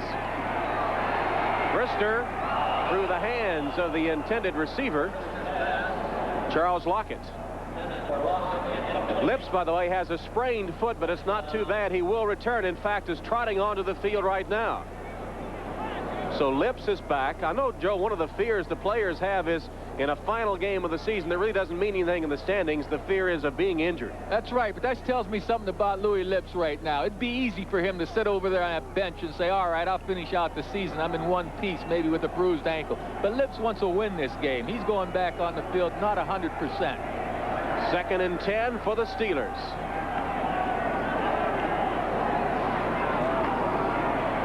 On the ground, the Steelers, and fighting forward for yardage is Williams. Williams, who was voted the Steeler Rookie of the Year, takes the ball down to about the 12-yard line. He got 5 or 6 yards. It'll be 3rd down. There's Williams leaving the game now. Rodney Carter comes in the passing situations. Yeah, the Steelers really like Williams and Hodge, the young backs and the young quarterback. They have a bright future here. Here you see Williams getting a little block from Hodge. Not a great block, but it was enough to keep one defender out. 3rd and 6, Brister. Drills it, complete to Lips. They're going to mark him short of the touchdown. They say he was down at the 1-foot line. Brister had some steam on that one. Hey, he's throwing that ball today. I don't know whether Marino being in the game has fired up Brister even more, but here you see Louis Lips fight to the inside, catch the pass, and oh my goodness, is that close to a touchdown, huh? Take another look, folks. Does that ball break the plane of the goal line before he's down? Let's see if his legs are down. He's down right there, but oh, that's close. I'm glad I didn't have to make that call. So it's 1st and goal, and they'll stop the play because Fritz Graff, the replay official, I believe, is going to see if that was a touchdown. I want to know what the odds are now of this Miami defense, who hasn't been very successful against the rush all season. If the ball is 1st and goal from the 1-foot line, what the odds are on them stopping the Steeler attack. I notice Fritz has glass in his booth, Joe. He's been around longer than us, Tom. He might be a little bit smarter for these kind of conditions. Take one more look at it. What you have to figure out is if the ball breaks the plane before Lips hits the ground. Where is the ball? Where is the ball before Lips' knee hits the ground? That's a tough call. And remember, it must be conclusive to reverse. Looked like his knee was down. And yep, his knee was down, but where was the ball when his knee was down? After further review, the play stands. Fritz says it was not across the goal line. Or it was inconclusive. One, it was very difficult to tell. In any event, it's just inches shy of the goal line here. First and goal. And that will be a touchdown. Rodney Carter carries for the touchdown. It's his third rushing touchdown of the season. So Carter gets the score. And the Dolphins take the opening kickoff of the second half, and Carter gives the ball to Tunch Ilkin, the Pro Bowl lineman, to let him spike it. Here you see a big pile in the middle, but that second effort in there by Carter got him across the goal line. He didn't have very far to go, by the way, a couple of inches. There's Carter, and of course the AJR on the Steelers jersey, referring to Art Rooney, who passed away in August, the owner of the Steelers, 56 years. Anderson for the extra point. And it's through. Steelers take the second half kickoff and march down the field for the score. It's 26-17 Pittsburgh. I shorted the Steelers a point as we went to commercial. The scoreboard hadn't put it up yet, and I said 26. It's 27-17. Anderson's kick taken by Cribbs. Cribbs to the 25-yard line before he's buried by the black-shirted Steelers, led by Griffin. We mentioned that the chief, Art Rooney, passed away in August.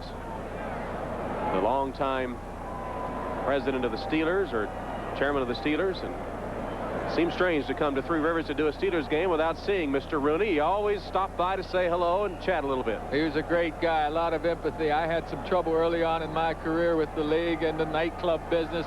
Before I had even met Mr. Rooney, he wrote me a letter telling me to hang in there. He's on my side, knowing I'm from Beaver Falls. He's just a man that cared about everyone. Miami Dolphins now with a first down at their 25, and Marino will put it in the air. Complete to Clayton, who outfights a couple of Steelers for the football. He took it right away from Rod Woodson. And a first half or second half completion for the Dolphins. There's a 16-7 Oiler lead. Buffalo still in front of the Colts. The Giants finally get on the board. Giants fighting for the playoff line because Philadelphia is ahead of Dallas. And here at Three Rivers Stadium, it's 27-17, the Steelers over the Dolphins. 4 yards on that Marino to Clayton completion.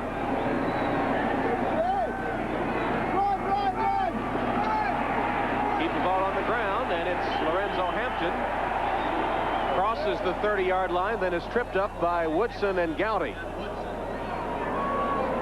Farrell Edmonds, the big tight end. We know he can catch the ball. Can he block too, Joe? 6'6", almost 250 pounds. Well, he gets in front of Lloyd, does a pretty good job of keeping Lloyd out of the play. But what Lloyd did was detain the play long enough to allow his pursuit to get over there. And yes, Edmonds can block. Coach Schuller, as we mentioned earlier, is very high on Edmonds, and another reason that Coach Schuller is looking forward to next year. Former All-ACC player at Maryland, already has set a record in receiving for Miami rookie tight ends. Marino completes a pass. It'll be close to the first down marker. Troy Stratford made the catch, and they will mark it a first down. Oh, they're giving him a good mark here. Let's see where this forward progress is. It's a good pass by Marino. I don't know if we'll be able to see exactly where the forward progress is. Well, he's about a yard past that line, which should be enough for the first down. And it is enough for the first down by about the length of the football. Dolphins on their first possession of the second half. The Steelers took the second half kickoff, marched in for a touchdown, upping their lead to 10. Marino fires. It's complete. About a 10-yard strike, complete to Clayton. You can't stop these guys, Tom. You cannot stop Dan Marino. You can slow him down a little bit, but he's going to complete his passes and get his yardage, especially to the guy like Clayton. What the Steelers want to do is not give up that big play to Marino and the Dolphins as they did to Schwades. Let them catch the underneath stuff, but not the long bomb.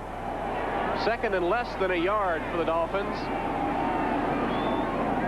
Davenport hit behind the line, shakes off the tackler, and then manages to pick up the first down where Hardy Nickerson stops him. A good move.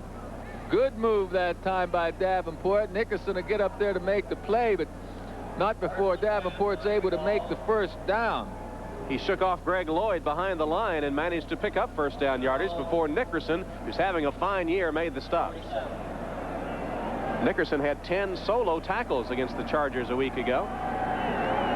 From the 48 of the Dolphins, first down, Miami. From the shotgun on first down. Juggling try by Stratford. It goes incomplete.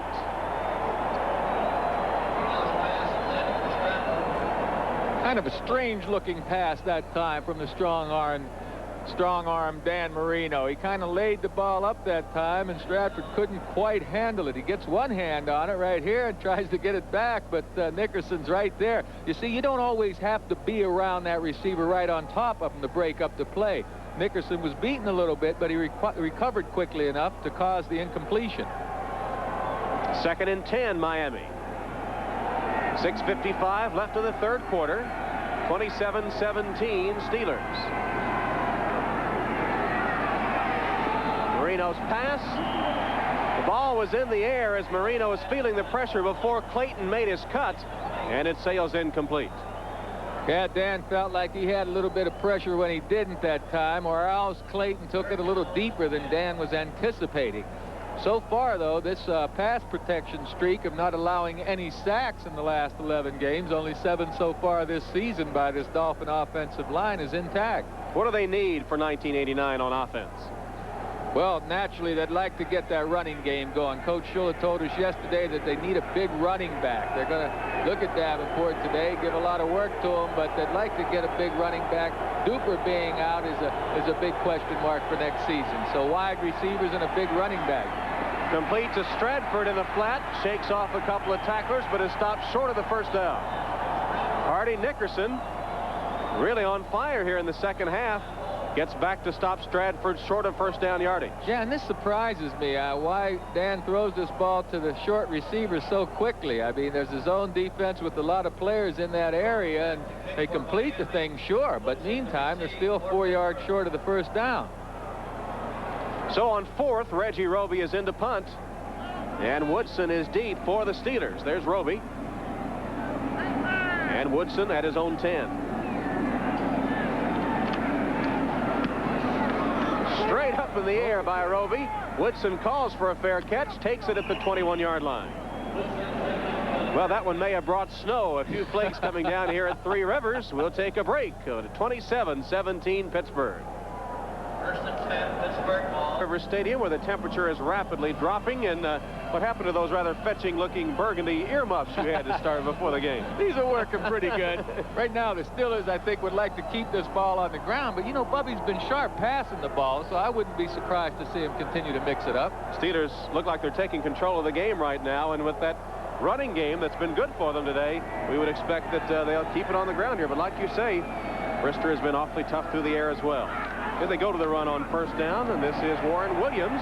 Williams keeps the legs churning, manages to make something when there wasn't much there. Running hard. He's fired up. Pittsburgh can smell the win right now. They'd love to end this season with 3 wins out of 4. It does so much for the attitude coming in next season, the attitude in the off season when you're working. You feel so much better about yourself. And for defense, the Dolphins in 1989, well, they need help just about in every category. Yes, they do. All 3 of them, defensive line, linebackers, and secondary. Their defense ranks 26th this year in the NFL overall. Hodge crosses the 30-yard line and picks up a Steeler first down. Brian Soche on the tackle for the Dolphins. 16-7, the Oilers look like they're headed for the playoffs if that lead holds up. Buffalo will have the home field advantage, much to the chagrin of most of the other teams in the AFC, if they can hold on to beat the Colts. The Jets by 13 over the Giants, who are hoping to wrap up a divisional title, but the Jets and the Eagles are saying no to the Giants in the scores so far.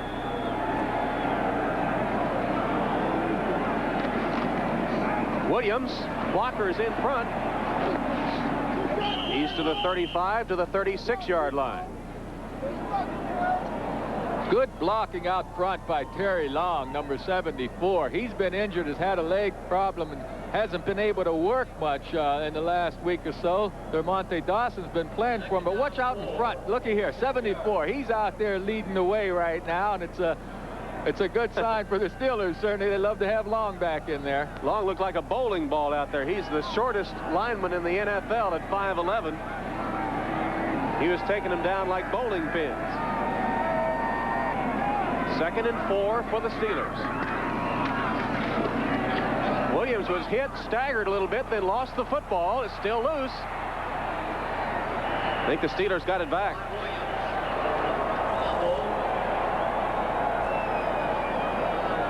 They had a few guys with a chance to get the ball, but somehow that ball certainly looks elusive when it's on the ground. You know, it's not like a basketball. It doesn't bounce straight. Gothard finally came up with it.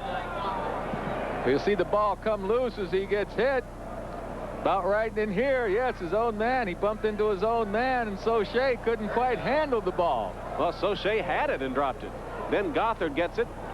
There's Brister. Look at Brister right in the middle of all those guys. He has no fear for a quarterback. No, he doesn't. He has no fear. He got in a fight earlier this season in training camp with defensive end Keith Gary. Now, I'll tell you what, I think a quarterback should learn a little fear. You don't want to mess with those defensive linemen. Here's his 3rd down pass. It's incomplete. Should have been caught by Carter. Had it in his hands. It would have been a 1st down.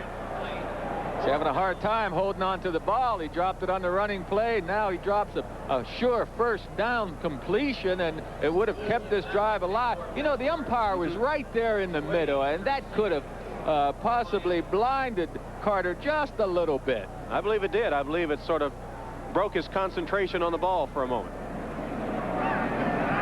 It was a good job by the umpire getting out of the way. Ducked quickly, didn't he? Yes, he did. Here's Newsom's punt. It's going to be taken by Schwades at the 25-yard line. Tries to get behind the wall. Can't. Picks his way back up toward the 30-yard line, where David Little on special teams makes the tackle after a 36-yard punt. We'll take a timeout. Oh, and the Steelers rushing for over 200 yards already in this game today. The 3rd time this season over 200 yards, and during the decade of the 80s, that is a good sign. The Steelers usually win 20-1 when they've been over 200 yards rushing. I'd say that's usually 20-1. Marino. Oh, what a hit. Thomas Everett nearly decapitated Farrell Edmonds.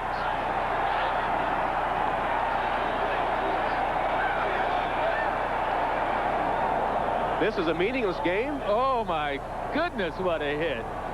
Meantime, Farrell Edmonds got up and came right back. Marino puts the ball right there on target, and it's not a pass that's hanging in the air. This is just a good defensive play.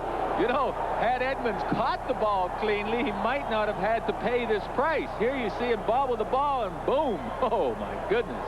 Welcome to the NFL. Catch the ball, Farrell. It's a lot easier when you catch it. Marino's pass is juggled and then caught by Davenport, but Nickerson made sure he didn't get anywhere with it. I'm telling you, Nickerson is very impressive today. All over the place, sideline to sideline. Here he's lined up on the right side, but goes all the way from the right side of the defense to the left side. The pass should have been caught again. There's no excuse for bobbling that ball.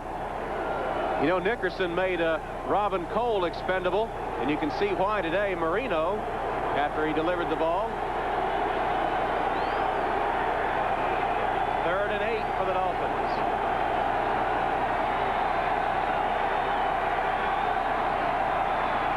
Pass complete, short of the 1st down.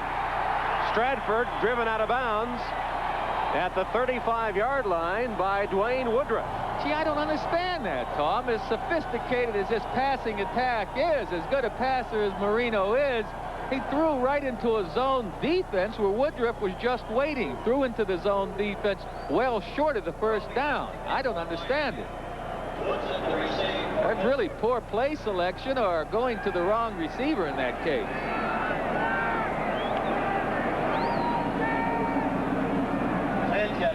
Sanchez is deep for the Steelers as Roby is on to punt. Sanchez has replaced Woodson in the Punt return. Calls for a fair catch and takes it at the 26. So the Steelers will have a first down at their own 26-yard line after a 37-yard punt. Coming up next, the Seahawks and the Raiders from the Coliseum in California. And that one to decide the AFC Western Division Championship and to determine which of these teams will go to the playoffs. It's been a division of mediocrity so far this year. Seattle has the lead right now. The Raiders, if they have a victory over Seattle today, would tie. But because of the tiebreaker system, more wins in their division would go to the playoffs. Brister on a rollout.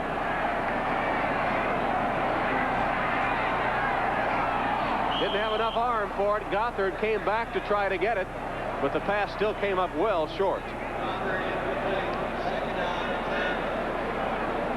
No change in those scores since the last time we checked the ticker. Atlanta making a game of it at the Superdome. Yeah, I'm just going to say New Orleans has had a tough last 4 or 5 weeks. My goodness, and they're struggling with Atlanta. They've wilted down the stretch, and the Falcons have been going the other direction. They played pretty well the last 4 or 5 weeks.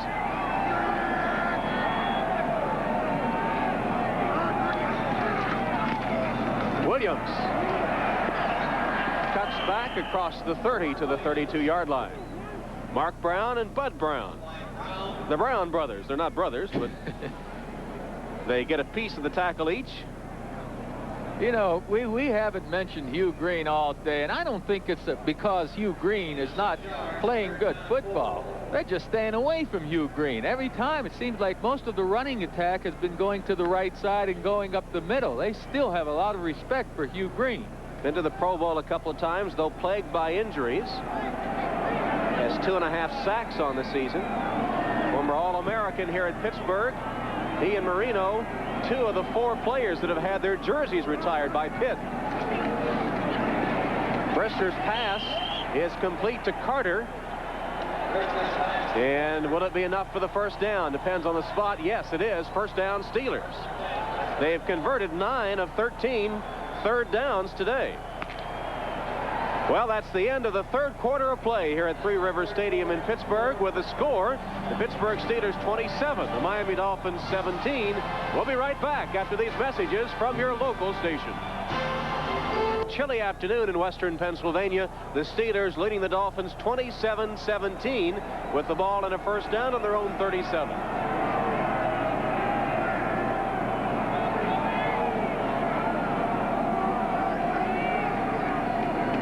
Williams tripped up at the line of scrimmage. Tony Furjanic got in there to trip up Williams shortly after he received the handoff. Well, there's Tony Parisi, the Steelers equipment manager, who saved that AFL, NFL Pro Bowl jersey for you. And when we visited his equipment room yesterday, it was like going into a museum. Oh, he loves the game. He has all these mementos of the past, Steeler victories, their Super Bowls, the helmets and jerseys of the players. Yeah, he's got a whole string of helmets hanging from the ceiling. Here you'll see the helmets coming up in a moment, and take a look at this leather job, which right there at the bottom of your screen. Got them all the way back from Steeler greats of past years. Here's Brister. He's got room to ramble. Goes out of bounds in Dolphin territory at the 42-yard line.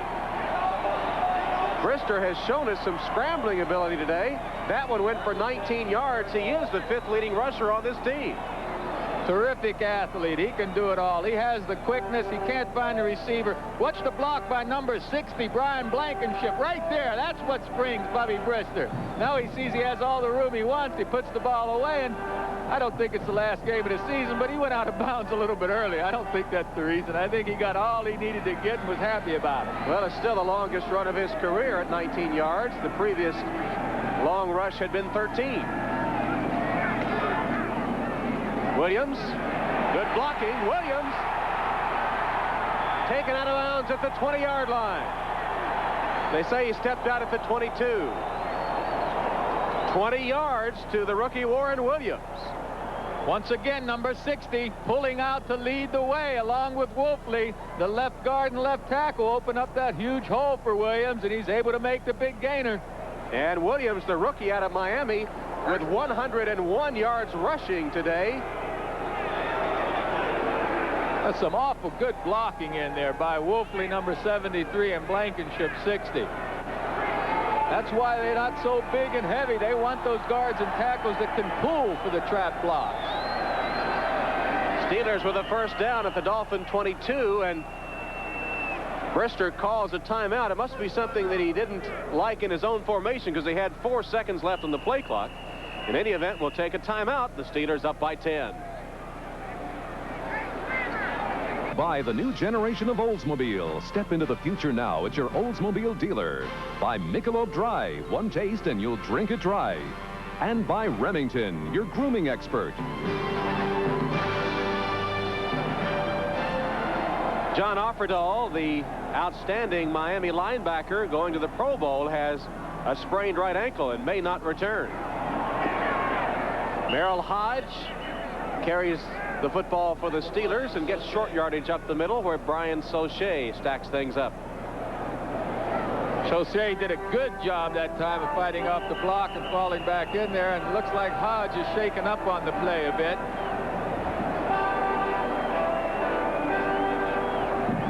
Certainly can't tell what he's injured, but it doesn't look good. You know, talking with Dan Marino before the game, certainly we talked about winning the games, but one of the things Dan mentioned was his hope that no one from either team would get injured today, being the last game of the season and all. It's really a time that you want to get out of this thing without any major injuries. While they tend to Hodge, we'll remind you that this game is the property of the National Football League, the Pittsburgh Steelers, and the Miami Dolphins. All rights reserved.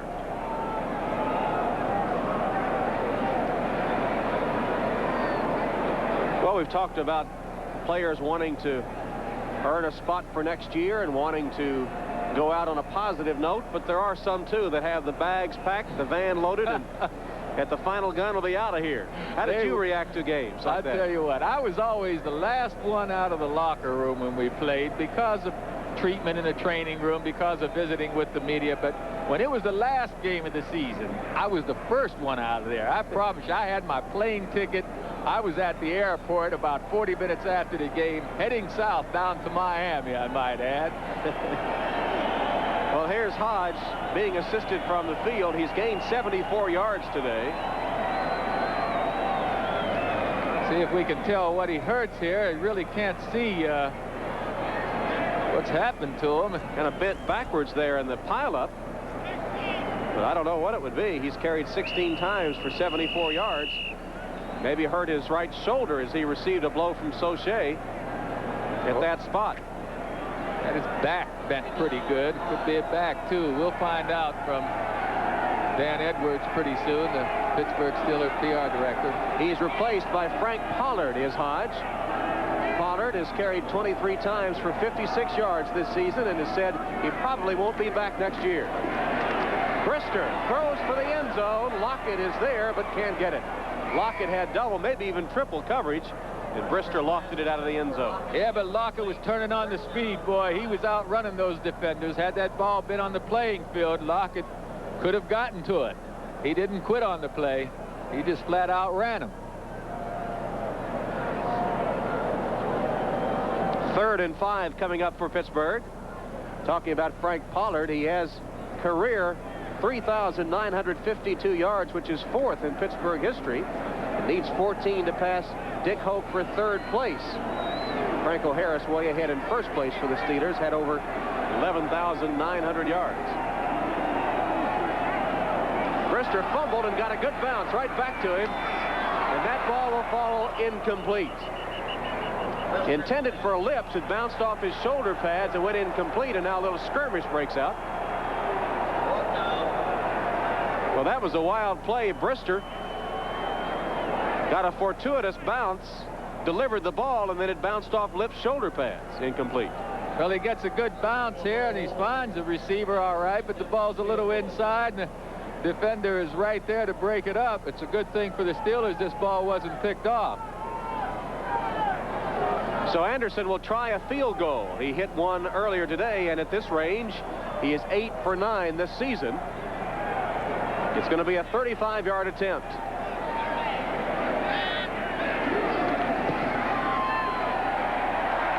And Anderson with another field goal. So Anderson, who is third in NFL history in field goal accuracy, makes it 30-17. Our game here on NBC, all of course leading up to the Super Bowl, which will also be seen on NBC this season. And here to tell you who will likely be playing in that wild card game is Joe Namath.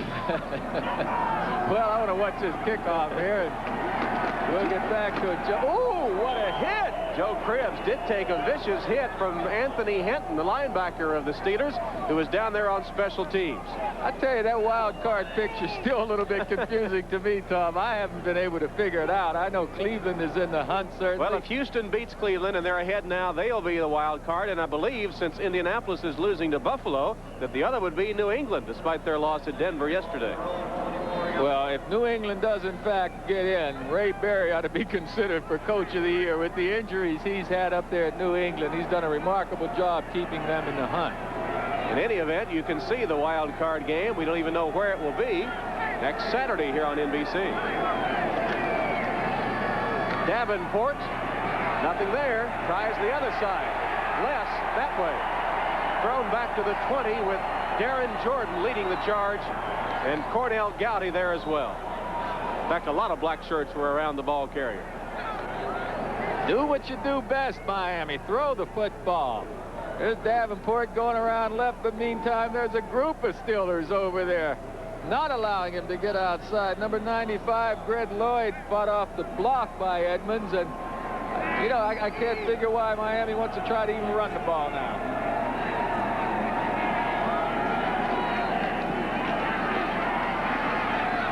Marino's pass picked off, intercepted by the Steelers. Jordan for the touchdown.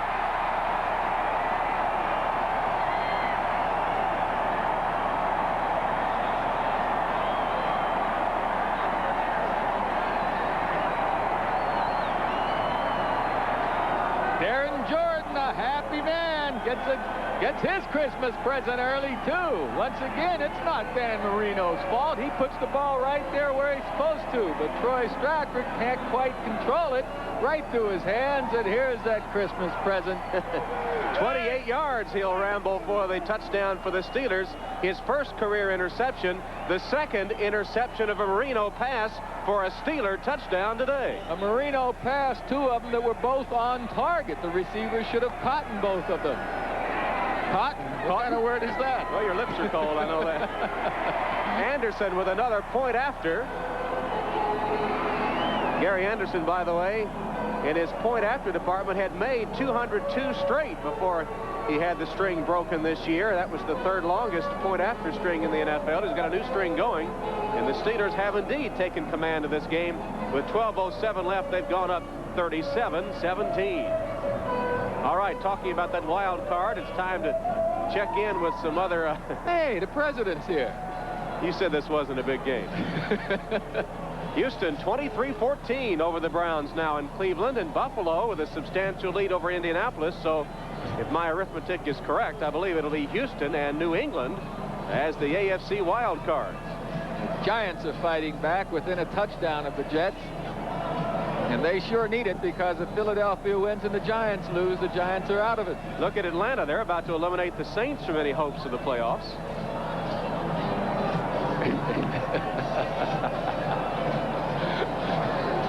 Who said this wasn't a big game? Huh, Tom? That's terrific. The president's here.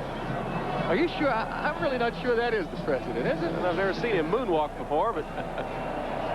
This telecast presented by authority of the National Football League and intended for the private use of our audience. Any rebroadcast or other use of the telecast without the express written consent of the Pittsburgh Steelers and the National Football League is prohibited.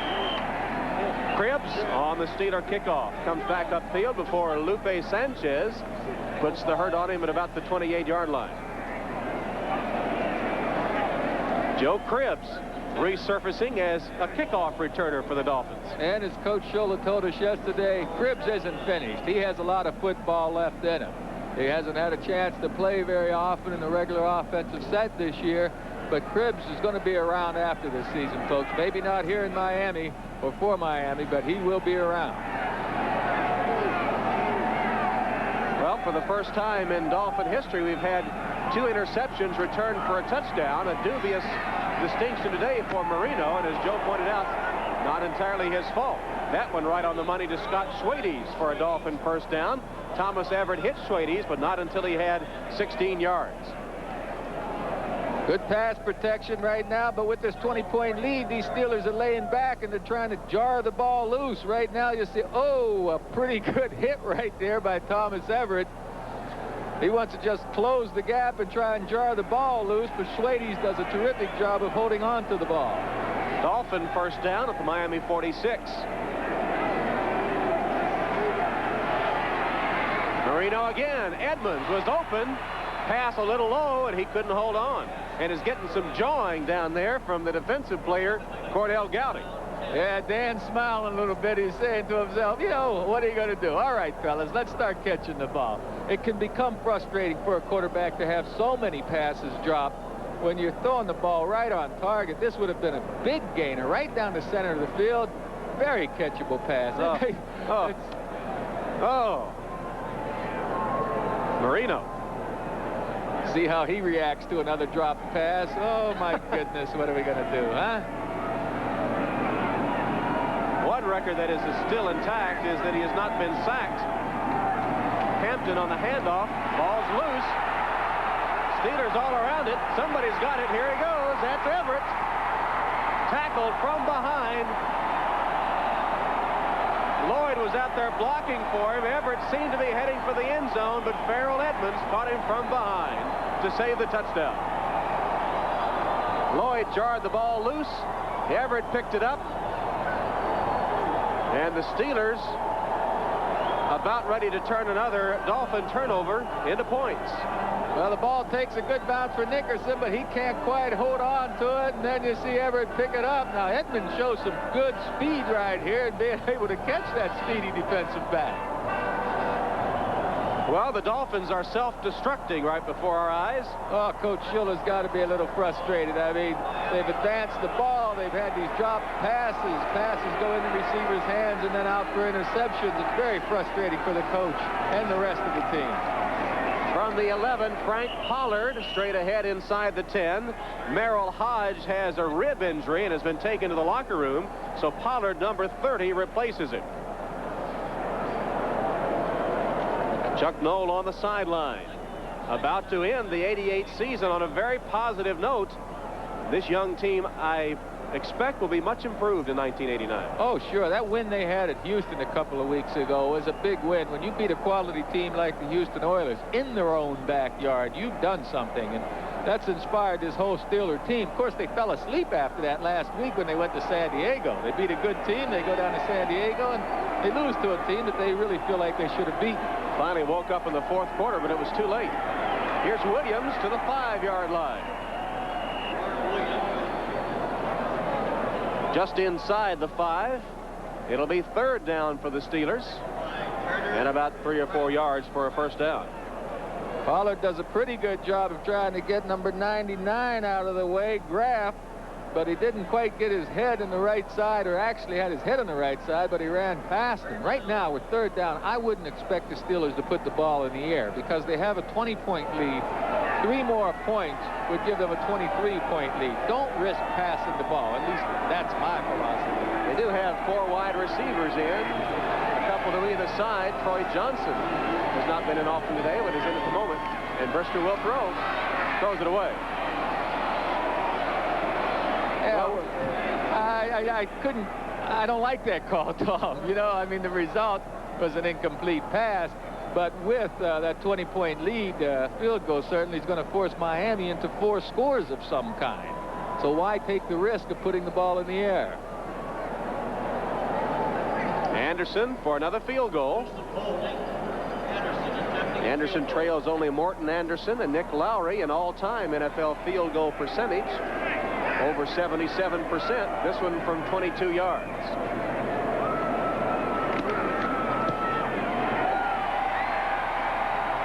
And Anderson has another one. We've got a timeout with 9 minutes and 23 seconds left in the game as the Steelers take advantage of another Miami turnover. Miami 40-17. That 40-point total represents the most scored in a game all season by the Steelers. And big game or not, important game, meaningless game, whatever, this has to be a lift to a young team. Oh, sure. Their offensive coordinator, Tom Moore, talking with Bubby Brister. They've got to be pleased with getting that many points on the board. Here's Cribbs on the kickoff return. Reverses his field and is swamped by the special teams of the Steelers. Greg Lee leading the charge. And there's Ron Jaworski getting ready to come on the field to replace Dan Marino. So Jaworski will come out for the Dolphin offense. We were talking about fellow Pennsylvanian Babe Pirelli earlier, who was your backup with the Jets. What about that day up in Buffalo where you had a bad day, threw 5 interceptions, and Pirelli on the sideline talking to Weeb Eubank? Oh, he asked Weeb Eubank, he said, hey, coach, you want me to go in and give the kid a break? I mean, he's having a tough time with 5 interceptions, and my buddy Weeb Eubank, God bless him. Heck no, he's got his rear end into it. Let him get it out of it. Well, Marino will end the season on the sideline as Jaworski comes on to direct the Dolphin offense. Jaworski's pass is complete for a short gain. Now they say now incomplete. The ball bounced and came loose. Hampton was the intended receiver with Lloyd covering, and the pass by Jaworski incomplete. He came into the game having completed 1 of 4 for 15 yards, no touchdowns and no interceptions. But this is tough for a quarterback to come in anytime. It's double tough to come in under these conditions when you've been standing around for the last 3 hours over there. You're cold. Dan Marino, he can't be faulted for any of this score right now. He put the ball right on target most of the day. The result of this game certainly is an indication of the way Marino has played. Jaworski completes it to the 40-yard line. Schwades with a catch. And so Jaworski connects to Schwades for a first down. 23-14, a 9-point Oiler lead over the Browns. Buffalo 14-10. Indianapolis draws a little closer, and the Colts still in the hunt for the playoffs. Jets and the Giants, no change there.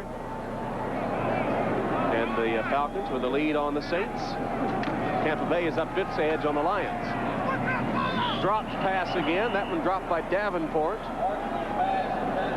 That's a stat we should have kept today. Yeah, the dropped passes. Meantime, it's tough to fault Jaworski for the underthrow. I mean, sure, he's supposed to get the ball out in front more, but as I was talking about earlier, he's been sitting there for close to 3 hours. He's cold. That arm's not warmed up yet.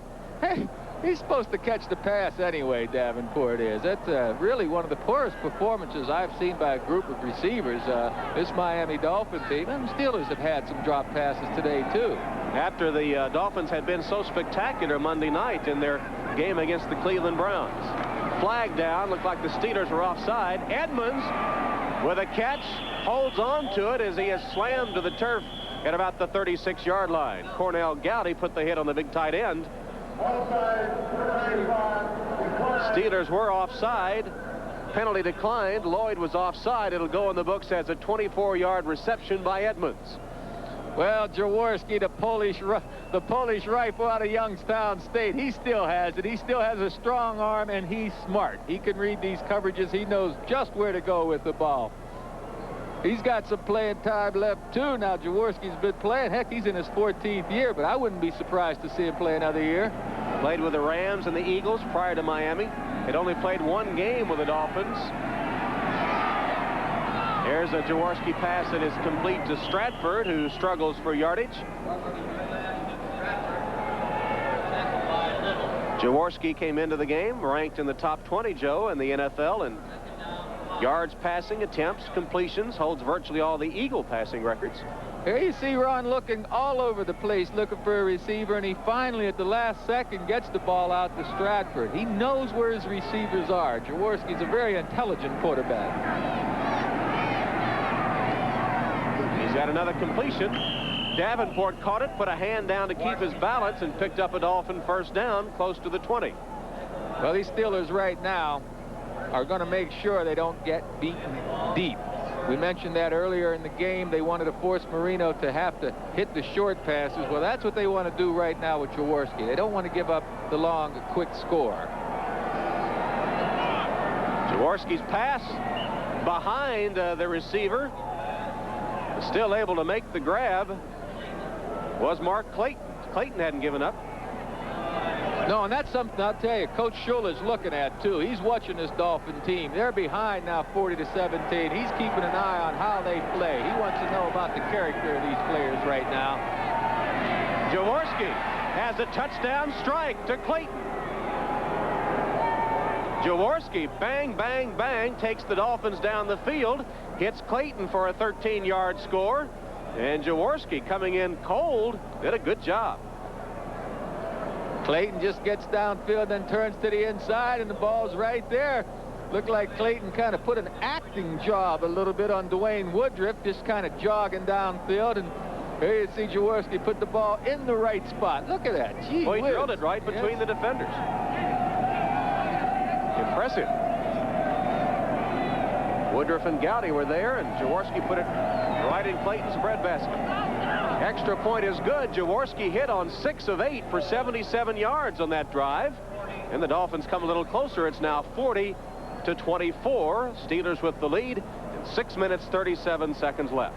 Well, they're 16 points down right now with, as you say, 6:30 left, 6:37. You'd have to figure that they're going to come up with the onside kick. I can't imagine why they'd kick the ball deep right now.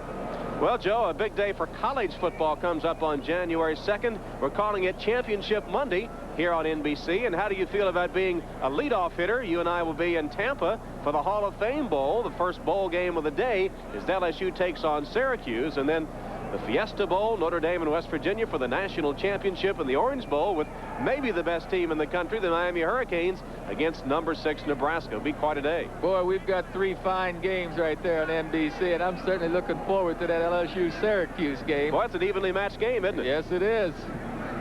Schwades, by the way, from the University of Syracuse.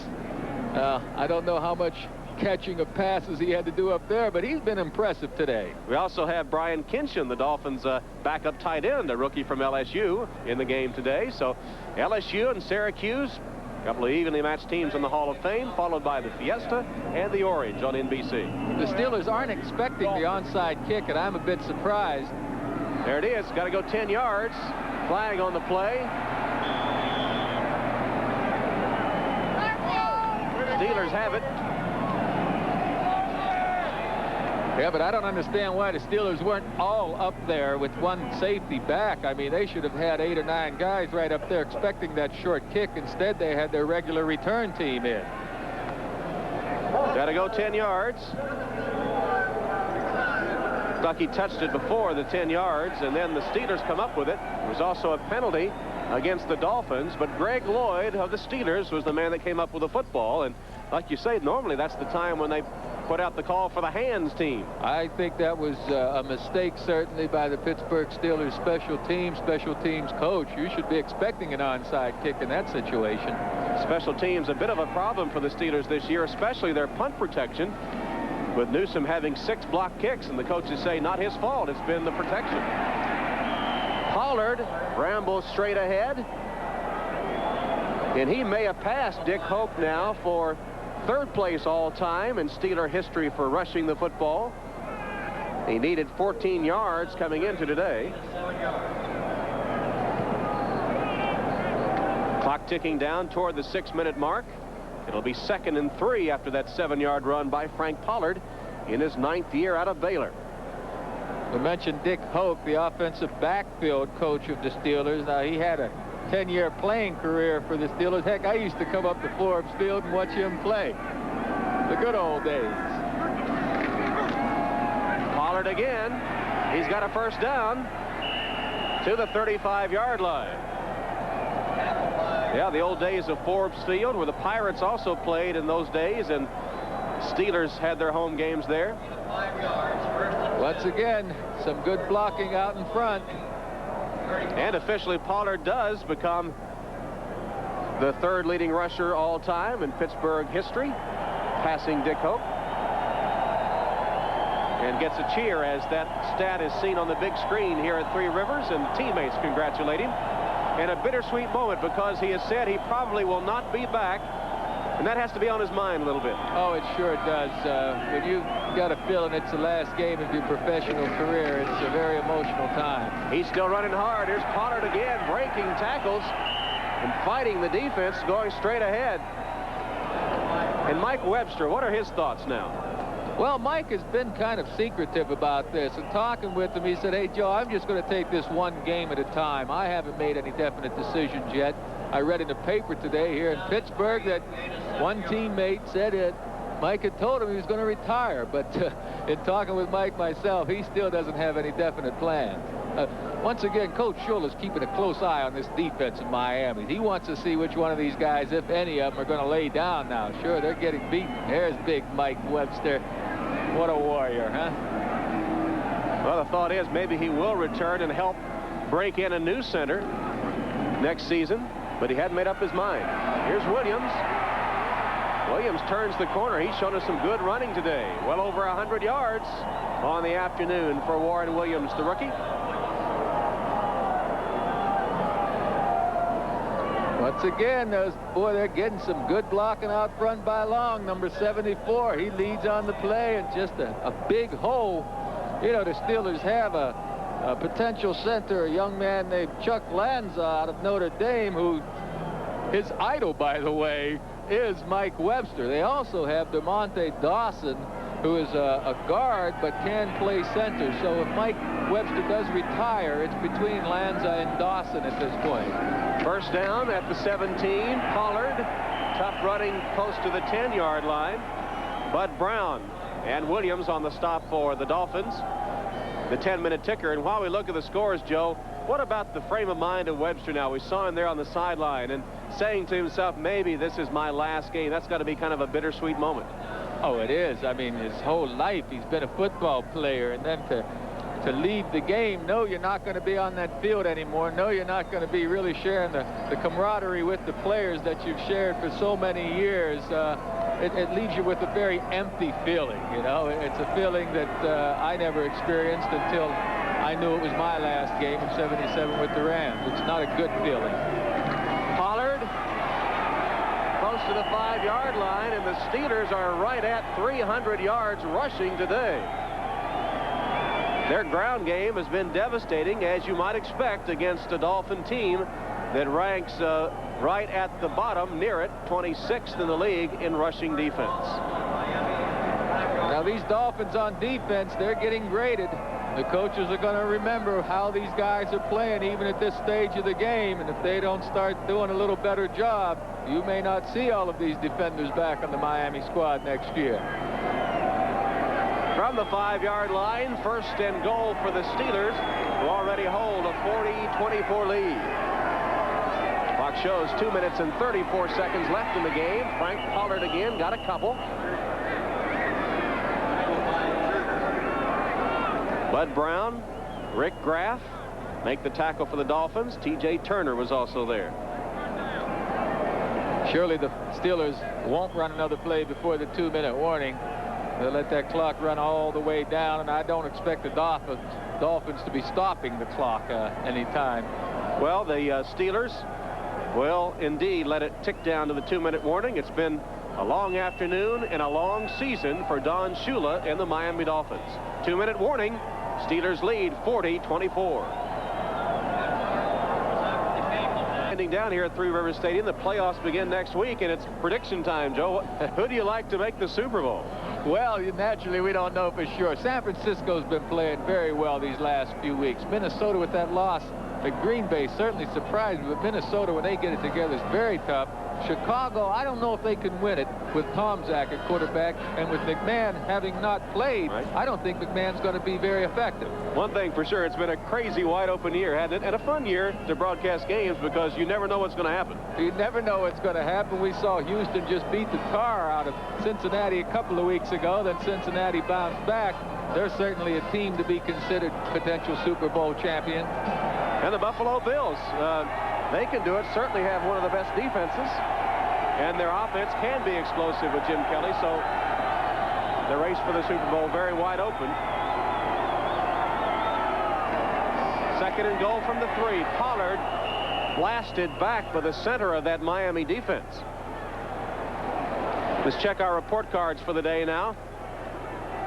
See how we wrap up the game for the Dolphins. Marino with 2 interceptions for touchdowns, but as we said, a lot of drop passes in his stats today, and both interceptions for touchdowns coming off tipped balls when his receivers couldn't hold on.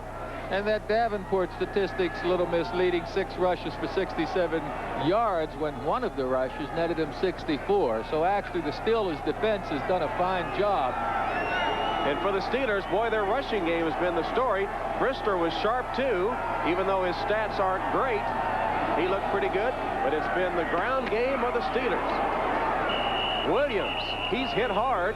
Janik then tosses him backward as the clock comes down toward 1 minute.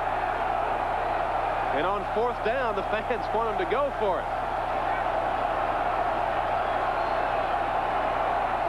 See the clock ticking away. We'd like to thank our spotters, Tim Fogarty and Mike McGinley, and George Jordan and John Rooney on stats. Always great support here at Pittsburgh, and a pleasure to do a game at Three Rivers Stadium. If only, Joe, you would donate the money for windows in the broadcast booth. Oh, the Giants. Well, they're having gut check time. They've taken the lead on the Jets. 4th and goal from the 1. The Steelers will go for it. Brister apparently didn't make it. And I tell you what, I'm not pulling for either team here, really, but I'm glad he didn't make it because that does a little bit for the Miami defense. I mean, at least they got that back up, you know what I mean? They stuck it to him. They wouldn't let him get in the end zone, so they had to feel pretty good about stopping him. Well, our most valuable player, our Budweiser most valuable player for the game today is Warren Williams, the rookie running back for the Pittsburgh Steelers, who gained over 100 yards. So Warren Williams is our Budweiser MVP, and Budweiser will make a contribution to the United Way on behalf of all the MVPs selected in today's games. Williams, representative of that great Pittsburgh running attack today, and a tip of the cap also to the offensive line of the Steelers. You said it, Tom. There's not a football player that carries that ball that doesn't appreciate that offensive line. They're not going to gain any yards without good work by the offensive line up front. 21 seconds left. Jaworski has the ball just in front of his goal line, and he'll pass from the end zone. Dumps it complete to Jensen. Jensen slides down at the 10-yard line. Nickerson covers him at that point. Now, this timeout does surprise me. Why take a chance now on another play? You're just risking a potential injury. It certainly can happen when you're this far behind. Of course, there's a man that shows no quit, you know, but I don't know that timeout was a smart call. Well, they did set a record today. They allowed only 7 sacks all season, which is a new NFL record. The old record had been shared by the San Francisco 49ers of 1970 and the St. Louis Cardinals of 1975. The fewest sacks in a season in NFL history, only 7. Certainly the offensive line there gets some credit, but I think mostly the quick release of Dan Marino. That's it, the quick release of Dan Marino. Dellenbach did a terrific job at center this year, filling in for the best center in the game, Dwight Stevenson, who's making some progress. He may be back next season. I certainly hope so. The offensive line did a fine job, but you have to give the credit to Dan Marino in that quick release, because there certainly would have been more than 7 sacks if it weren't for Dan's athletic ability. Screen pass to Jensen using his blockers. Across the 30, 2 seconds left, and that'll be the end of the game. So the Pittsburgh Steelers, a young team hoping to build on a victory in their last regular season game of 1988. 40-24 the final score. The Steelers over the Dolphins. Sadly, 1988 will always be remembered as the year we lost the Chief, Steelers owner Art Rooney, who passed away in August. For the first time in nearly 60 years, the Chief was not here for an NFL season. He was a great man, truly a friend to all he met, and we miss him. Hope you'll stay with us now. Coming up, more football, the Seahawks and the Raiders for the AFC Western Division Championship. Now this is Tom Hammond for Joe Namath saying so long from Pittsburgh.